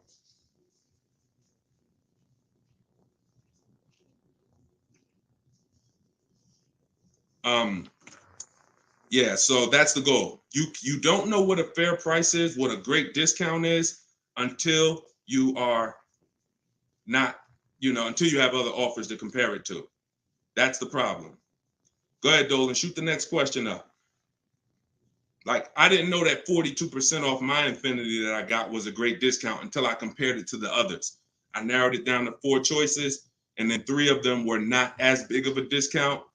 And, one of them was, most of them were in the 30s. This particular one was a 42% discount off the original MSRP. Go ahead, Dolan. Oh, this one's TikTok. How do I get the lease rate down? You always, listen, the only way you're going to get a great lease deal is by comparison offers. You got to get at least 5 offers because 80% of dealers are overpriced. And the only way you're going to see that is by looking at other offers. See, most of the questions y'all are going to find out have to do with you shopping for cars the way you shop for other things in life. You shop for everything else. When we get great deals, it's comparisons. Everything we do is a comparison. Now, the only way you have price assurance is through comparison. and knowing if somebody tells you, we guarantee no one will beat our price, or hey, Walmart says you could buy this item and if you find it at a lower price, you know, we'll match it or we'll beat it. See, that's price assurance. That's comparison. That gives you peace of mind of knowing I'm not overpaying. And the only way for you to bring that same piece, the reason why we're able to, and for those of you, if this is your first time on a live with us, type 1. If you've never been on a live stream with me, type a 1 in the chat. See how many first time people we got. How many people first time? What y'all are going to see is what I'm teaching you to do is shop for cars the way you shop for everything else. Because the way you shop for cars now, you don't shop for anything else like that. Okay, Ronnie, I see you, Stoner Kid. Okay. I see you, Amelia. Okay, Batman, good to see you. Edgar. Okay, Paul, we got a lot of first-time people on here. So what you want to do is start shopping for cars the way you shop for everything else. And we get great deals by comparing offers. Now, some of the people I'm going to introduce you to and the way they've gotten their deals is by using what I'm teaching you. Everything that I teach comes out of my new digital book. It's called Car Shopping for People That Hate Car Shopping. 7 Steps to Saving Time, Money, and Avoiding Dealerships. So in that, I have 2 systems for how we comparison shop. One's for new cars and leases. You got to get at least 5 offers. And some of you are like, Deshone, how do I get 5 offers? Well, you stay on. We're going to talk about that. It's easy to do when it's online, but you won't see how different the prices are. When you see, man, everything seems overpriced, it's because you're dealing with what I call the 80%. Dealers that are the 80% are overpriced. They're going to charge you as much as they can because they don't think you're going to find the 20% dealers that are going to beat those offers. So when you talk about how to get a lease rate down, like you look at somebody like Danielle. This is Danielle's lease. She just got a lease on an Audi not too long ago. $44,000 vehicle. She paid $550, no money out of pocket. She just gave him $550, drove off. No down payment. So a lot of the things you're going to see, this is the reason why I represent the Unlearn, Relearn brand. Because a lot of what you've been using, you got to unlearn. It's not going to work here. But I'll help you do that. I hope you do that. So for the launch of my new book, you can get yours for 75% off in my TikTok bio. It's normally $97. It's 75% off while we're on the broadcast. You got 30 minutes. And Instagram bio, you can get yours. And if you're on YouTube and if you're on Facebook, I'll put the link for you guys. Y'all can get yours. But that's how you get lease rates down. Comparison offers. Making people bid for your business. Stop negotiating, guys. And start making people bid. We'll talk more about that. Go ahead, Dolan. Shoot the next question up. We're taking questions from all platforms, Facebook, Instagram, YouTube, and TikTok. And could everybody who shares invite somebody? If you're a sharer, I appreciate it. I always give, we're trying to figure out something special we could do for the sharers because there's nothing, I told y'all, inbox me. If you got ideas, what could we do to reward or come up with something for the sharers?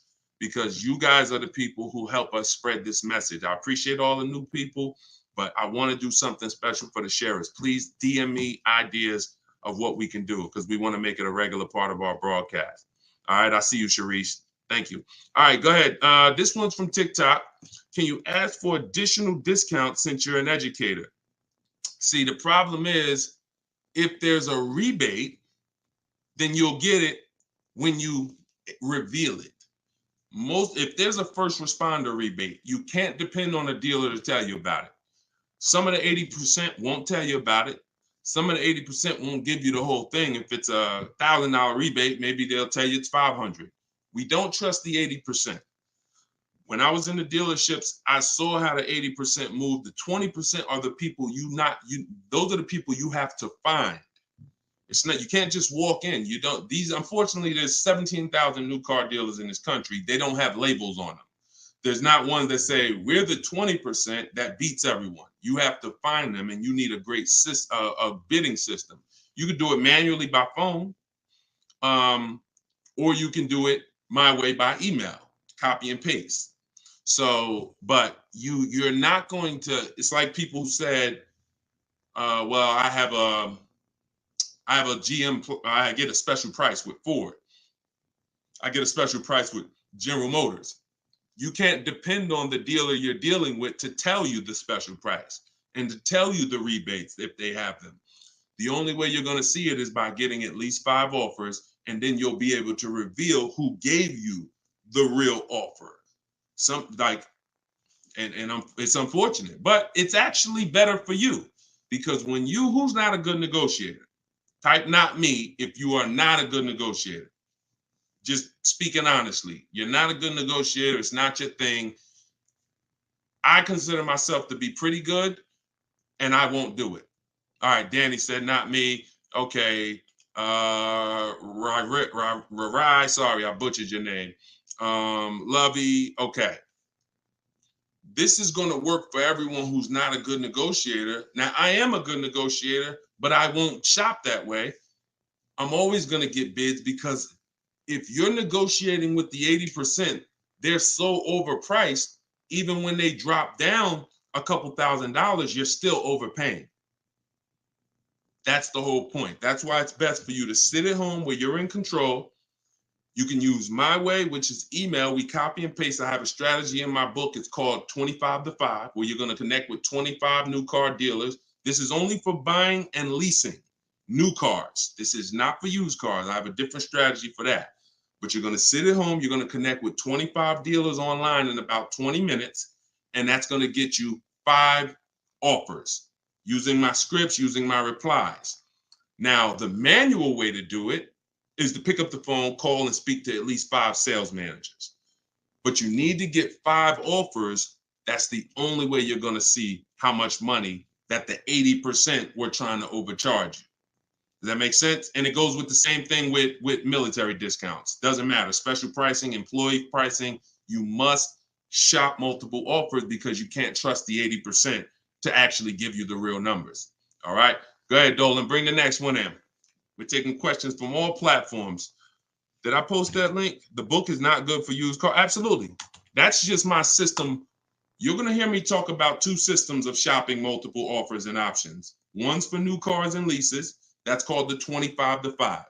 One's for used cars. That's called the multiple marketplace strategy. When we shop for used cars, we have a different strategy. You must shop for your best used car offer in a different way than your new cars. It's very different. They're both in my book. Y'all will hear me talk about them on my videos, on my social media videos if you've seen them, and you'll hear me talking about them on the live. 2 totally different shopping strategies based on your goal. All right, this one's from Instagram. When you walk into a dealership, the salesman comes at you right away. Can you tell him you're just looking for now, and I'll come get you when I see something? Of course you can. So using what I'm telling you, you should not spend more than 30 minutes in a car dealership ever. Tons of people that you'll see, the more you stick around this broadcast and the more you learn and the more you see our community over here. We've been doing this for 3 years, teaching the public. We've got 1,700 people we've worked with personally, a couple thousand books. People are using this stuff. It's not just the saving of money, it's time. You shouldn't be in a dealership if you're not there to test drive, or if you're not,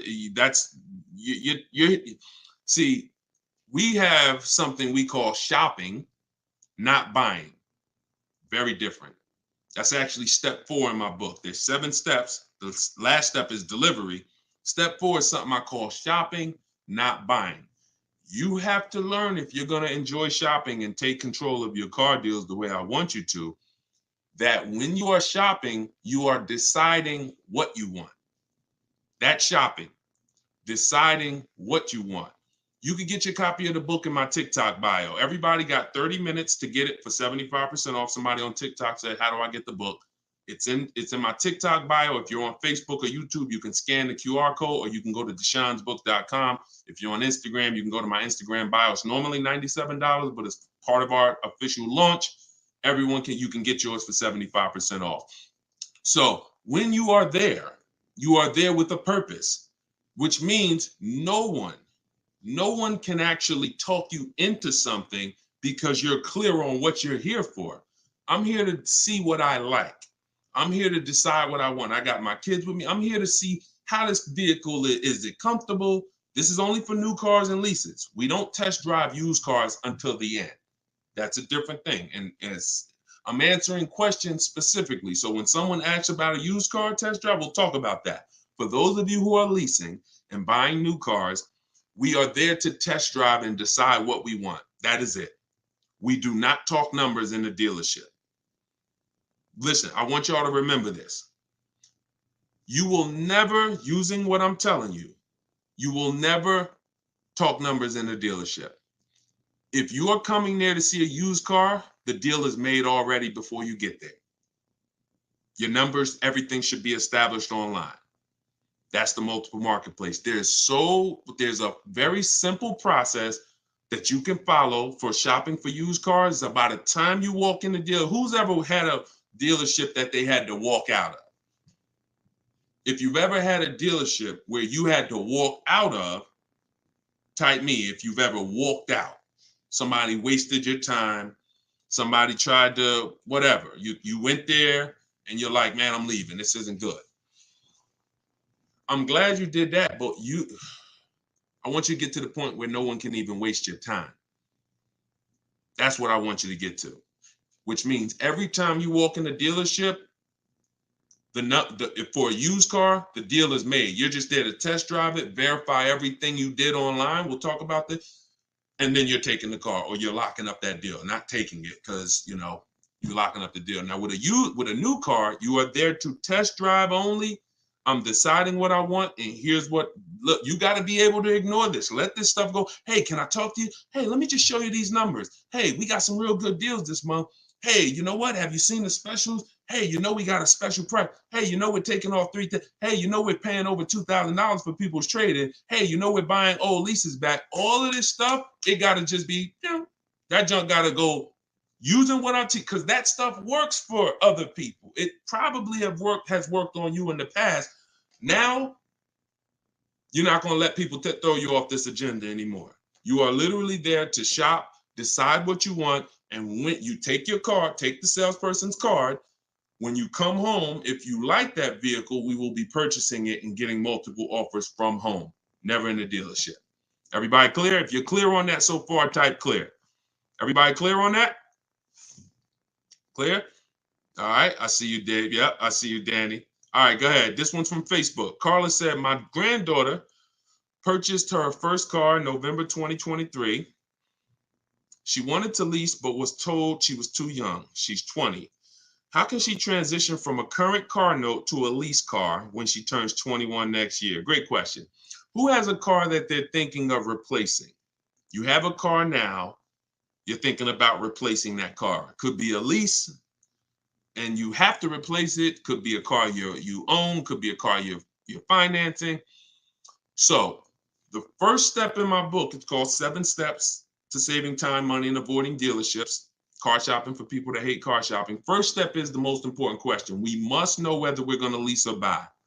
You have to see that as the foundation of your car deals. You cannot get a great deal when you should have leased, but you bought. It is impossible. You can't get a great deal if you should have bought, but you leased. So that's the most important question. That's step 1. How many years are we keeping the car? Now, after that, here's what you do. You guys who have a car you have to replace, including this young lady, Carla, she asked, you must do an equity assessment. This is step 2. Equity assessment is going to tell you, can you get out of your car clean? Can you get out of your car break even? Can you get out of your car and there's equity there, which means you can put that equity in your pocket or into the next transaction? Or do you have negative equity if you have a loan? So the equity assessment is going to tell you. Now, here's how you do it.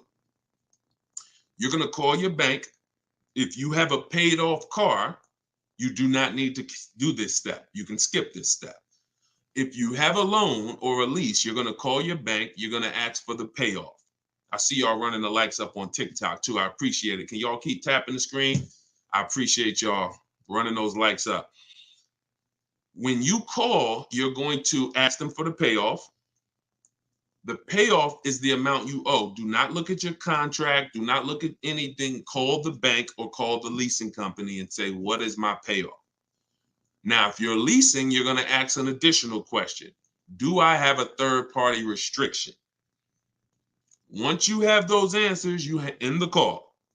You are then going to go on to the websites that I'm about to mention. You're going to get 6 bids, 6 offers. My 2 favorite words when buying anything. And if you like to save money, these will become your 2 favorite words. Multiple offers. Multiple offers. I love those words. That's how you buy everything else. Multiple offers, multiple options. That's how we save the big money. So you're going to go to CarMax.com. This will take you about 20 minutes to do an equity assessment. You're going to go to Driveway.com.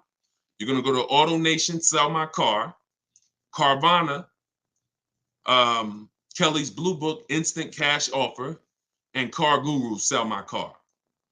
As more people buy cars, we'll keep adding them to our list. Those people are in my book. That's who we get our equity assessment from, because here's what your car is worth, what people are willing to offer you cash for. What's the one word? Some of you have been, hold on, don't bring in the next question until I give you the road, because some of these I got to go a little deep on, Dolan. But you could queue them up. Just get them ready so that, you know, when I call them out, you got them ready. I know you're stacking them. When you look at, you know, getting 6 offers, what's the one word that we don't use anymore? Let's see if anybody was on here. Maybe you were on here for the last couple broadcasts, or a lot of you are new, so you may not know. What's the one word? Good to see you start back up. What's the word that we're not using anymore? And for the new people, you're about to learn. We don't use, let me see if anybody got it. I give it about 3-4 seconds. Okay, everybody's about to learn this for the first time. We don't use the word trade. You don't get maximum money trading anything. I know you've been taught that because dealers have actually taught you to give them multiple transactions in one. You buy your car from them, that's one transaction. You sell your car to them, that's another transaction. And if you get your loan from them, that's a third transaction. All of these are separate transactions. And how big is the money in them? I'll break it down to you like this. You can actually there are companies that only want to lend you money. They don't sell cars. That's how much money is in loans. There's companies and people who just want to buy your car. They don't want to sell your car. That's how much money is in buying cars. So somebody just said trading is convenient, though. If you want to conveniently lose $2,000 or $3,000 because you want to save 30 minutes, then be my guest. I'm talking to the people who are like, Deshone, that's not my thing. And I'm not talking about a private party sale. We're not talking about listing the car on Facebook. We're talking about going to people. All those companies I just named, they literally have a short inspection process and they cut you a check.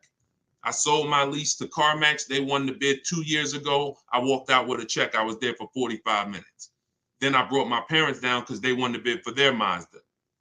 They they taught you that, oh, anything else besides what we're telling you to do is going to be hard. You know, like, oh, you might as well just give us all the business because, you know, anything else is going to be just hard. Meanwhile, what you're putting yourself through is hard. So that's how you do the equity assessment. Now, if you do have a lease, when you go on those websites, there's a question there. It's going to say, is the car owned, financed, or leased? You want to put owned because you just want the true value. And when you put lease, it triggers something on their websites. Don't worry about that. If you don't have a third-party restriction, you can sell direct to anyone, If you have a third-party restriction, you're going to take those offers, and then we're going to call used car managers because the third-party restriction does not say you can't sell. It says you must sell to a brand of the same dealer, a dealer of the same brand. So if you have a Nissan, you must sell to a Nissan dealer. Here's what that doesn't mean. Go walk into one Nissan dealer. We get bids, we speak to at least 3 to 5 used car managers, we get bids. Are y'all starting to get the sense that everything we do is a bid? And the only way you're going to see how much money you've been losing by not getting multiple offers is to get multiple offers. Everyone I've been working with says, Deshone, there's no way that I would have known how much money was in these car transactions until I started getting multiple offers from home. We don't do this by getting in our car and driving from place to place. We do this by sitting at home and using what online. Shoot the next question in. All right. And we're taking questions from all 4 platforms. So just keep typing them. We'll get through as many as we can in the hour. Erica, this one's from YouTube. I purchased a used vehicle from the dealership, and 2 weeks later they called me and asked me to bring it back because the previous owner wanted it back. Can they do that? Mm, mm, that's a nightmare. Mm.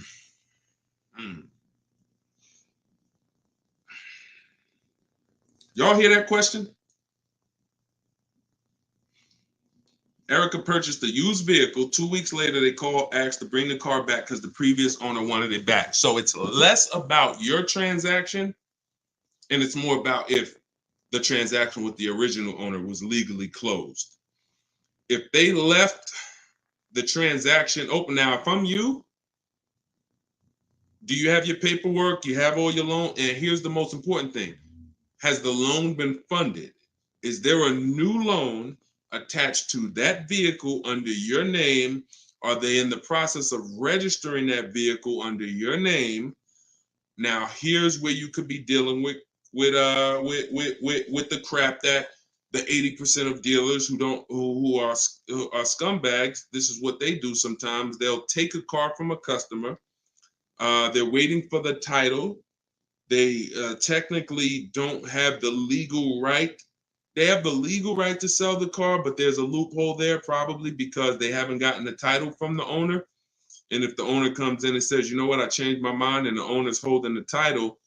But what I would do if I'm you, somebody got to call me. I want to look at your paperwork. If you have a loan, Erica, whatever bank you're going through, I would call them, and I would call if the bank knows you and they've established an account number for you, and they're like, yes, Miss Maxwell, we know you, then I'm holding on to the car until somebody comes and pries it from my hands because I have a legal right to this car. There's a loan under my name. You have my money. You have started this process. If none of that's in place, then, and it sounds like, it sounds like you dealt with a scumbag dealership, but that's what I would do. I'm not just giving up the car because you said, oh, the owner wants it back. The old owner wants it. That's not my problem. You made a deal with me. I have paperwork that is binding, and you work that out with the owner. Because that happens sometimes. Dealers do some crappy stuff, or dealers don't cross their T's, dot their I's, and then and then the owner comes in, the original owner who traded the car. That ain't got nothing to do with who you sold that car to. That car is on the road, and there's a loan attached to it, or there's been cash paid for it. Now I'm holding on to this car until you legally show me that I need to release this car, and I might call a lawyer and see, can I get some damages out of this? Like, this is just, God, the 80%, we got to put them out of business. And the only way you get these wolves out of business, y'all, is you got to starve them. I'm telling you, the more people that shop online, when you learn how to shop online the right way, people like this won't be able to exist. But because most people are still going in the old way shopping, giving them a chance to do this, keep me posted, Erica. It sounds like it's a terrible situation, but please keep me posted on that. Go ahead, shoot the next one in, Dolan. This one's from TikTok. What's the best practice for buying a car after bankruptcy? If the bankruptcy's been discharged, start rebuilding your credit. I've seen people who went through a bankruptcy. Once it was discharged, they started building credit immediately, and they were up to a 700 score in a year. So, it's the key is not to come out of bankruptcy and start buying stuff. The key is come out of bankruptcy and start rebuilding your credit, because if you can do it relatively quickly. Everyone should be following Shonda Martin. Some of you may know her. She's all over all these platforms. She does what I do, but she does it for credit. She'll do lives. The girl is brilliant, and I tell everybody about her. But that's the whole thing. You should be rebuilding your credit. You can do it quick. Get yourself up to a high 600-700 score, and then go and get a car. That's what I do. Go ahead, Dolan. Shoot the next one in. It's another one from TikTok. How do you feel about buying a car with a credit card? I don't. Credit cards are 20-something% interest. I don't carry a balance on my credit cards. Shonda doesn't recommend carrying a balance on her credit cards because the interest is exorbitant, and we would never buy a car with a credit card under any circumstances. Instagram. How do I keep my credit score from taking a hit each time I shop for a vehicle? Okay, good question. Let's go into detail on something I call the bank bidding war. Okay, this is something that I'm sure, unless you guys have been on here before, you've probably never heard. So you heard me say everything is a bid, right? So the same way we make dealers bid for who wins our business, who's going to sell us a car, same way we make the companies bid on who's going to buy our car, that's the same way we make banks and credit unions bid. 1 point on an interest rate on a $30,000 loan could be $1,000. So we're looking, so we take interest, we take shopping for car loans as serious as we take getting bids for the new car. There's thousands of dollars in loans. Remember what I said about 15 minutes ago? There's people who just want to give you a loan. That should tell you there's a lot of money in loans. They don't sell cars. So if there's a lot of money in loans, you're going to see this isn't about relationships. You're either going to be a relationship person or a money person. If you want to be a relationship person, type R. That's going to cost you money in what I'm telling you. If you want to be a money person, if you want to save all the money that you should be saving, type M. That's going to come at an expense of relationships, because your bank is not your friend. They're in the business of making money. All right, I see you, Jennifer. I see, all right, a lot of people typing M's. Listen, if you used to go to dinner with your car salesman, invite them to the barbecues, that's going to change when you start getting bids. Unless he just wants to compete. If he's willing to compete, then it won't change. But going back to what Cindy's asking, how do I keep my credit score from taking a hit? So there's a way you do this bank bidding war. There's 3 rounds to it. 3 rounds to it. The first thing we're going to do is check to see, are there any special interest rates for the car we're shopping for? Because if the bank is offering you 0%, 0.99%, this will only come from the company that makes the car. This won't come from a bank or a credit union. When you see 0%, 0.99%, it's like a finance rebate. It's like they're incentivizing you to finance, giving you very cheap or free money to use. No bank can compete with that. So the first thing you're doing, whether you're shopping for a new car, used car, is checking there. That's round 1 of the bank bidding war. Because if you do see that, there's no other reason to let anyone run your credit. That's what I'm getting. I'm going to get the 0%. I'm going to get the 1.99. Now, if that doesn't exist, now what we're doing is we're shopping for our car, and we're going to lock up our car, get our offers. No one needs your credit. When you're getting offers the right way, no one needs your credit to give you an offer. That's a lie. Deshone, they told me they did. They lied to you. What I tell you about the 80%? The 80% lie. Straight face. Look you in the eye. So we're going to get our offers. Once we find the best offer in the market, we reserve the car. We take that buyer's order. We come home. And now we're going to let tons of people run our credit. Isn't that going to make it go down? Here's how the bank bidding war works, and you can Google this. The credit bureaus allow you to have multiple people run your credit within a finite period of time. Experian has an article on this. They say between 14 and 45 days. If you're letting all these people run your credit within this period of time, what it looks like to the credit bureaus is you're rate shopping. You're rate shopping.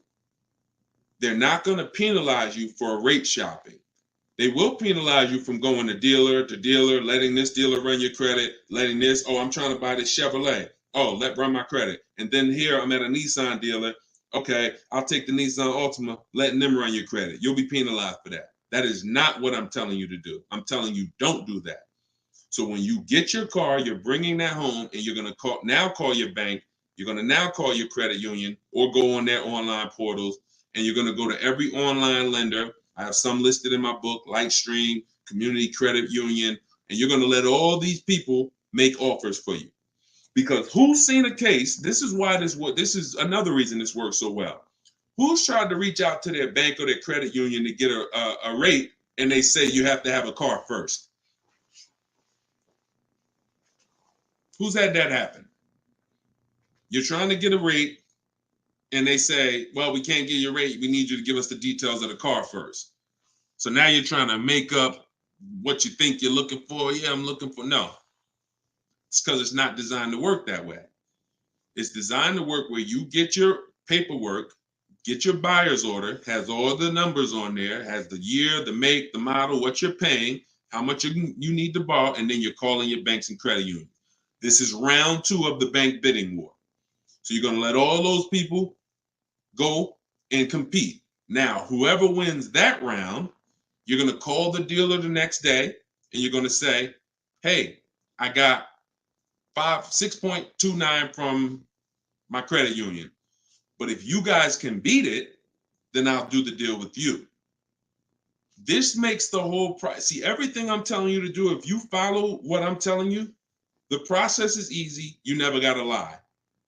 All of those people who taught you how to buy cars and you got to lie, don't tell them you got to trade, don't tell them this, you'll never hear me teach you. You don't have to lie.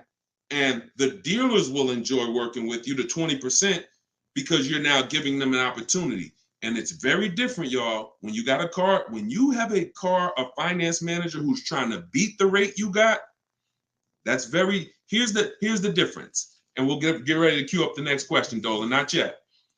Here's the difference. When you don't have a finance manager trying to bid and beat what you have, they're going to their banks and they're asking the salesperson, what's the most you think they'll pay? What's the highest rate you think they'll pay? All right, quote them at this, and then let's see if we can negotiate on the rate. That's what it is when you don't have an offer. But when you give them that, when you found your car, locked it up, and then you call the salesman or you call the finance manager and say, hey, I got 6.29. If you can beat it. Now, here's what they're doing. They're reaching out to all their 10, 15 banks and saying, let me see if I can beat this rate. Very different. And only one or two things are going to happen. They're either going to call you and say, hey, look, I tried my hardest. I can't beat the rate. Thanks for the opportunity, but you got a great rate. In which case you have something that we want, which is who knows what we want. When it starts with a P, this is when we guarantee we paid the best price for everything. Who remembers? Well, I can't say who remembers because we get new people on this broadcast every day. I swear. All right. Price assurance. So when y'all hear me say price assurance, what that means is you don't drive off anymore hoping you got a good price. Talking to your spouse, hey, you think we could have did better? You think this interest rate was too high? Could we have got a better interest rate? No. Price assurance means you guarantee you couldn't have paid a lower price for the car. Nobody could have paid because you got bids. Nobody could have gave me a lower interest rate because I got bids. Nobody could have gave me more for my old car because I got bids. That's the only way we get price assurance. And all of this is done while you sit at home. So this is in my book, Car Shopping for People That Hate Car Shopping, 7 Steps to Saving Time, Money, and Avoiding Dealerships. If you want everything I teach in one spot, it's there. You can get your copy for 75% off. It's normally $97.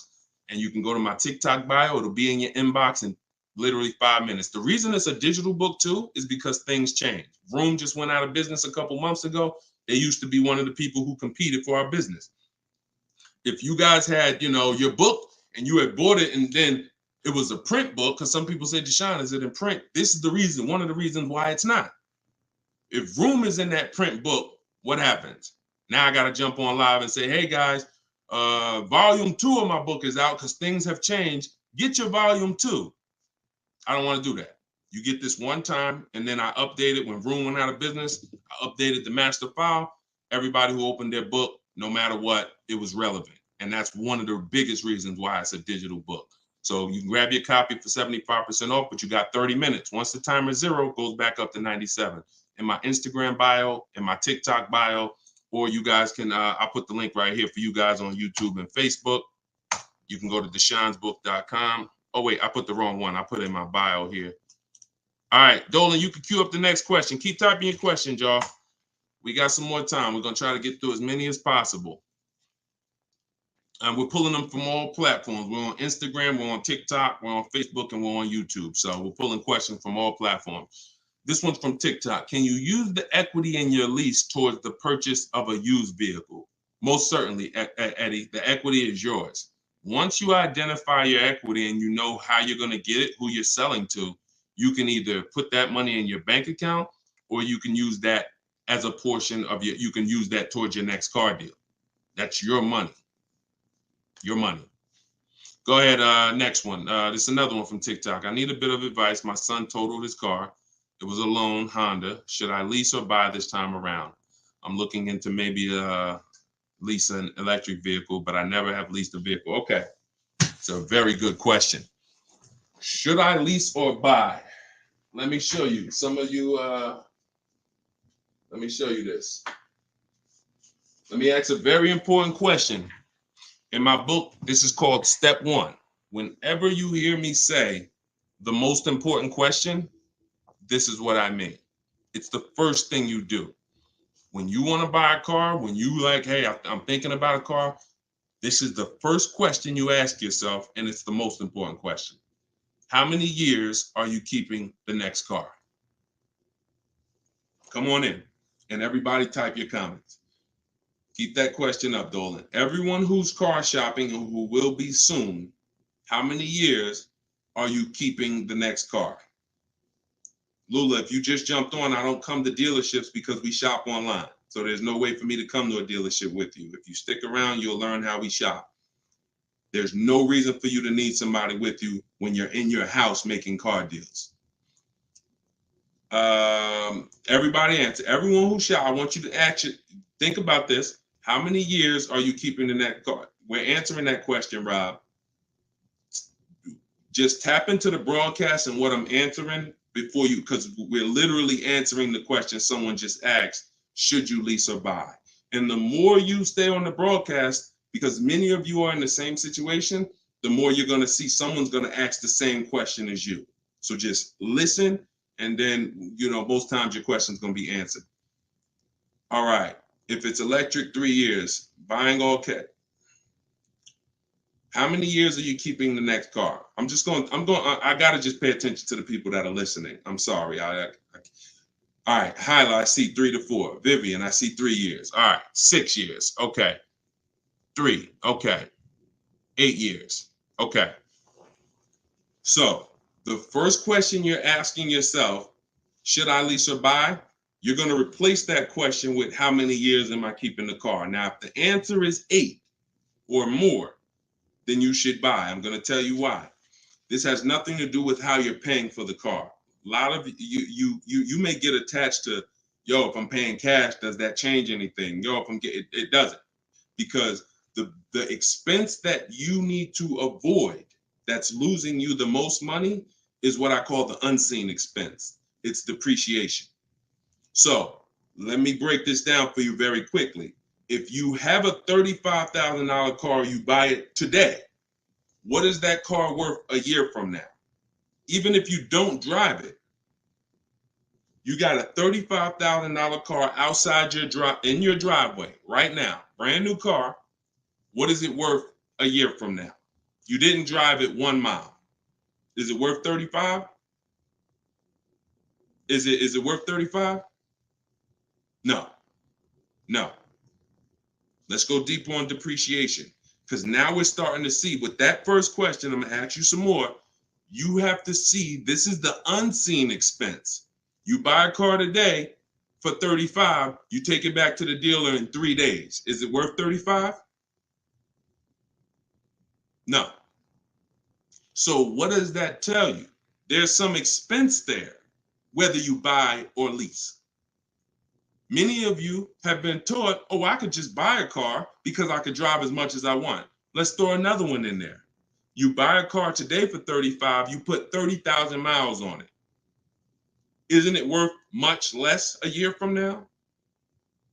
So this is the unseen expense, and this is how it's working against you. You got to look at depreciation like this. See this curve? This is where you are the day you buy the car. This is what you pay for it. This is how it's dropping over 5-6 years. So now the beautiful thing is long-term owners who has a car outside that they've had for more than 8 years. Type me. Some of you might have been 10 years. Some of you might have been 20 years. this is what you have to see. If you're getting rid of your cars anywhere in this 6-7 year mark, you're losing money. It's no way. It's no way you can replace something you bought and it's dropping like this. But here's the beautiful thing. For those of you who are like, look, I had my car for 12 years. I had my car for 8 years. I had my car for 10 years, 16 years. This is where you're at. That's how your car is losing value. See, the car you have that you've had outside for 10 years, what it's worth today, a year from now, isn't it going to be worth about the same thing? Right? Talking to you long-term owners who keep your cars, you're winning. See, because you've reached the reward. You've reached the reward for buying. The reward for buying is to get to the stage where your car a year from now is going to be worth about the same of what it's worth now. Now, that's when you should be buying. If your goal isn't to get to that level, you should not be buying. You should be shopping for lease deals. Because there's only two ways to beat depreciation. What I just said, and some of you might be saying, Deshone, I can't, I'm not keeping a car that long. You should not be buying cars. You're not getting to that level. You're not getting to the winning. The winning is that. Got a car outside, paid off, barely losing value. It was worth $9,500 last year. It's worth $9,000 this year. That's the reward. Now, for those of you on the other side, if you're on the other side, you should be leasing. And I'm going to show you how drastic it is of a difference when you should be leasing, but you're buying. I'm going to show you that there's no way for you to get a great deal if you are buying when you should be leasing. Look at somebody like, let's pull up, we talked about Danielle earlier. Look at Tope. Tope got a BMW, $54,000 vehicle. Now, some of you know, every $5,000 on the price of a car is how much per month? Every $5,000 on the price of a car is how much per month? It's not 7 years, so it's always 8 years. See, in my book, it's something called the 8-year rule. If you're not keeping your car 8 years, you should not be buying. Okay, good. I see a lot of you are tapped in. Every $5,000 is $100 a month. So when you're looking at a $50,000 car, you should be thinking that's $1,000 a month payment. What about the down payment? Forget about the down payments. Down payments have nothing to do with the deal. We are just talking about boundaries. When we look at a $50,000 car, $1,000 a month, 5-year loan. $20,000 car, $400 a month, 5-year loan. Every $5,000 is about $100 a month. Now let's look at Tope's deal. Tope got a $54,000 BMW. She's paying $756 a month. I'm going to prove to you right now that if you should be leasing because you're a short-term person, you are not keeping your next car 8 years. You're not keeping your previous cars 8 years, yet you bought them. I'm going to show you how much money you've lost listening to people that told you shouldn't be leasing. And we're going to correct that. So Tope got a deal, shopping multiple offers the way I teach. She got multiple offers. She got $690 a month. That's a 1.26% lease. $690 on a $54,000 vehicle. So let's say we're going to break down real quick 3 different ways to get this vehicle right here that she got. One is the way she got it, leasing, because she's a short-term person. Now let's say somebody says, Deshone, I'm going to buy that car. That person buys that car. Let's say they get an incredible price and they save $10,000 off a brand new BMW. Okay? I want to show you that even with extreme cases of big money, I could teach you how to get the best price on the car, but it's not going to change. If your deal is on the wrong foundation, you can't get a great deal. So let's say somebody walks in right after Tope. They look at her car, they see her driving off, and they're like, man, I want that same car. All right. And they end up saving 10 grand. So they buy it for $45,000.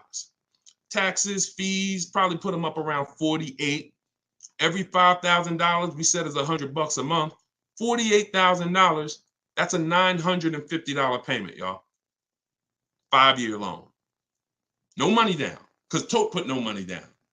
So we're comparing putting no money into these deals. When you start putting no money into the deals and looking at them, you're going to clearly understand them. Sometimes people use down payment money to confuse you. $690 a month she's paying, they're driving off paying $950. No way. Now a third person comes in. Man, I see those two people just drove off. You got that car used though? Can I get a used one? I don't want to buy a new one. I don't want to get a new one. I know that's going to be expensive. What do you think a brand new vehicle that was $54,000 brand new? What's a good price of that vehicle used, y'all? What's a good price used?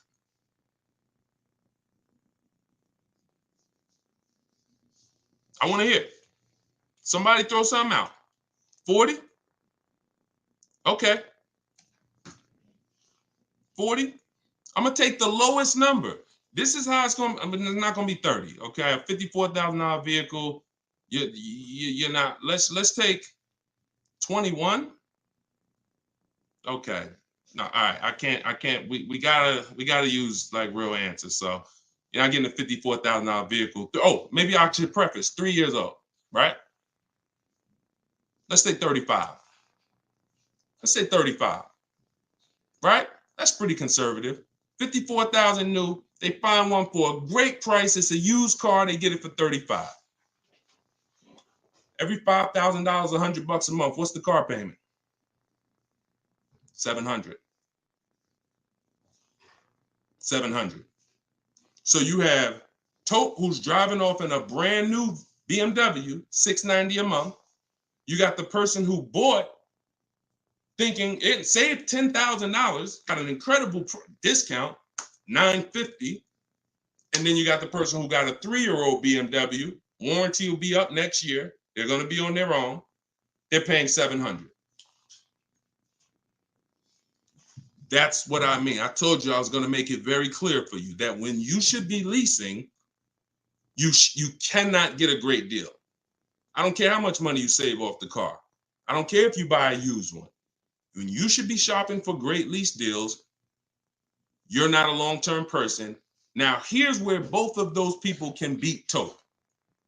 Both of those people can keep their cars 8 years, long-term, pay the cars off.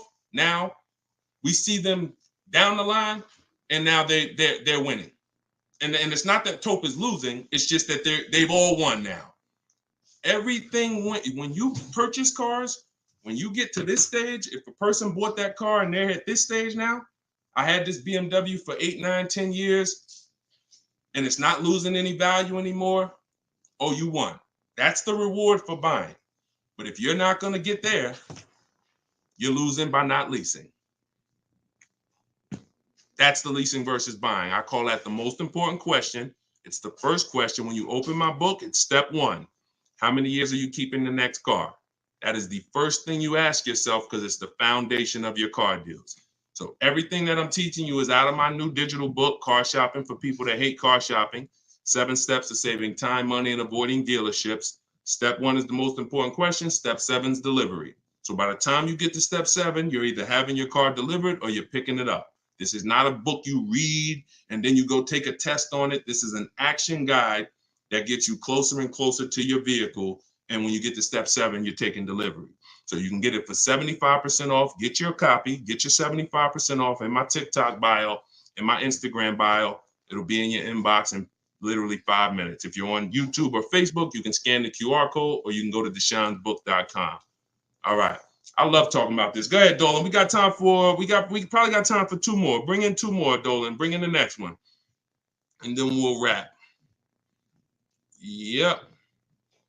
I drive too much to lease. See, hold on. Before you say that, you got to be very careful making statements. And I'm going to be honest with you, y'all. I will put what I teach and I put my people who learn from me against anybody shopping for cars.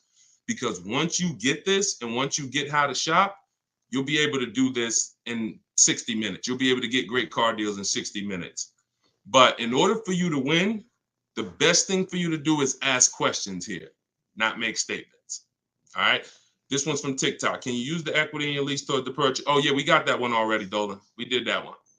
Shoot the next one up. This one's from Instagram. How do you compare car prices if the model has different options and packages? Are you talking about new cars or are you talking about used cars? Let's just break down them both. How do you compare car prices if the model has different options and packages? The way we compare lease offers, we look at them from percentages. See, prices can change, but percentages don't. If I got a $40,000 vehicle and I'm paying under 400, that's a 1% lease. We call that a steal. If somebody offers me a $42,000 car, if it's 1%, then that's $420. That's why we go by percentages. Same thing with used cars. When we're looking at a used car, I need to know what the original MSRP was. I'm going to get this from the Carfax. I'm going to get this from, there's a site called With Clutch. Carfax has an agreement with a couple manufacturers where they have the window sticker there. So I'm going to get I'm not going to buy a used car, and I would never recommend you buy a used car without knowing the original MSRP, because we want to look at the discount percentage. So example, my Infinity truck I bought, it was $54,000 brand new. The other three that I was looking at, one was 52, one was 48, one was 46. So when I compared the discount off of the new price, this one had the greatest discount off the new price. Therefore, it was the best offer. And that doesn't matter that it had more options than everything. It also had a greater discount percentage wise. That's how we compare, no matter what prices are being thrown at us. When you learn to look at things percentage, and I have calculators in my book. I have ways that we make offers. I have calculators that I've invented, online calculators where we plug in all our offers and then it spits out the counter offers that we should be making. All of that is in there. Like there's more stuff in the book than I could ever describe on this one live stream. All right, go ahead. Cue up the last one. Pick a good one. TikTok. Listen to him. He got me a check for $4K for my lease car. I said pick a good one. You picked a good one. Listen, a lot of people, and I'm glad, congratulations on that. A lot of people didn't even know you could sell leases. If you didn't know you could sell a lease, type a question mark. Be honest. If we're honest here, this is how you're going to win. Because at some point, this person right here who just said I got $4K selling my lease, at some point, they didn't know you could sell a lease. But once they discovered it, they're like, okay, I'm going to tap in. I'm going to follow what he says. And that part of their transaction's 4,000 richer. Forget what they bought. Forget how much they got off the car. Just that part is 4K. So all of you who said I didn't know you could sell a lease, think of how much money you have left on the table returning leases to dealerships without doing an equity assessment. So we must do it. So I'm very big on getting this information out. Y'all can get it any way you want. You can go through all my social media videos. As you can see, those videos are made for different types of people. Some of you are high mileage drivers. Some of you are, going to be leasing. Some of you have negative equity. Some of you are going to be purchasing new. Some of you are going to be purchasing used. Some of you are going to be paying cash. So you can go through the social media videos and piece the ones together that's for you. You can also hop on these live streams, piece the information together for you, or you can go and grab your copy of my new book, Car Shopping for People That Hate Car Shopping, 7 Steps to Saving Time, Money, and Avoiding Dealerships, and you can just have the whole playbook. And the playbook is in there for everything. So if you're leasing now, it's in there. If you're going to be getting your spouse a car, it's in there. I can't tell you how much the book is going to make you. You'll tell me. Maybe 10, 15, 20 years, you'll tell me, this book, Deshone, this book has saved me $20,000. Because the more cars you get, the more your money you're going to save, even if you're going to get one. But I just want you to have the information, get it how you want it. You can get 75% off your copy as part of our book launch in my TikTok bio. Click that link, and then same thing in Instagram. Click that link and then click the button that says get 75% off my new book. But it's only for 30 minutes. After 30 minutes, price goes back up to $97. $24 is better than $97. So, and I'll put the link one more time for you guys on YouTube and Facebook. You can click this link here that says Deshone's book. I just posted it. Or you can scan the QR code. If you might be watching us on a television, you can just scan the QR code with your phone, grab your 75%. So this is what we do. Whenever you see me live, I'd encourage you to invite a friend, tell somebody. If you see a coworker and they're like, man, I got to buy a car soon, invite them to one of our streams, because we get very, very detailed about showing you all the money in your car deals and making sure you know what you're doing. Please, if you're not subscribed to us on YouTube, we got a lot of things coming to YouTube. We're going to be time stamping these questions in future episodes so that you can easily navigate through previous episodes and find your answers. So everything is Deshone the Auto Advisor. Make sure you subscribe to YouTube because we got a lot of stuff coming there. But other than that, have a great day. I'll see y'all in the next broadcast. Everyone who got the book, use it, win with it, and make sure you DM me or email me your success stories. I want to see your deals. Email me your deals, not just your cars. You're going to love it. Once you start making deals and you're confident with the money, you're going to be so excited about sharing the numbers, you might forget to tell me what car you got. You know, Deshone, look at this price I just got. Oh, by the way, it was on this car. You know, so that's what we want. All right. God bless y'all. I'll see you soon.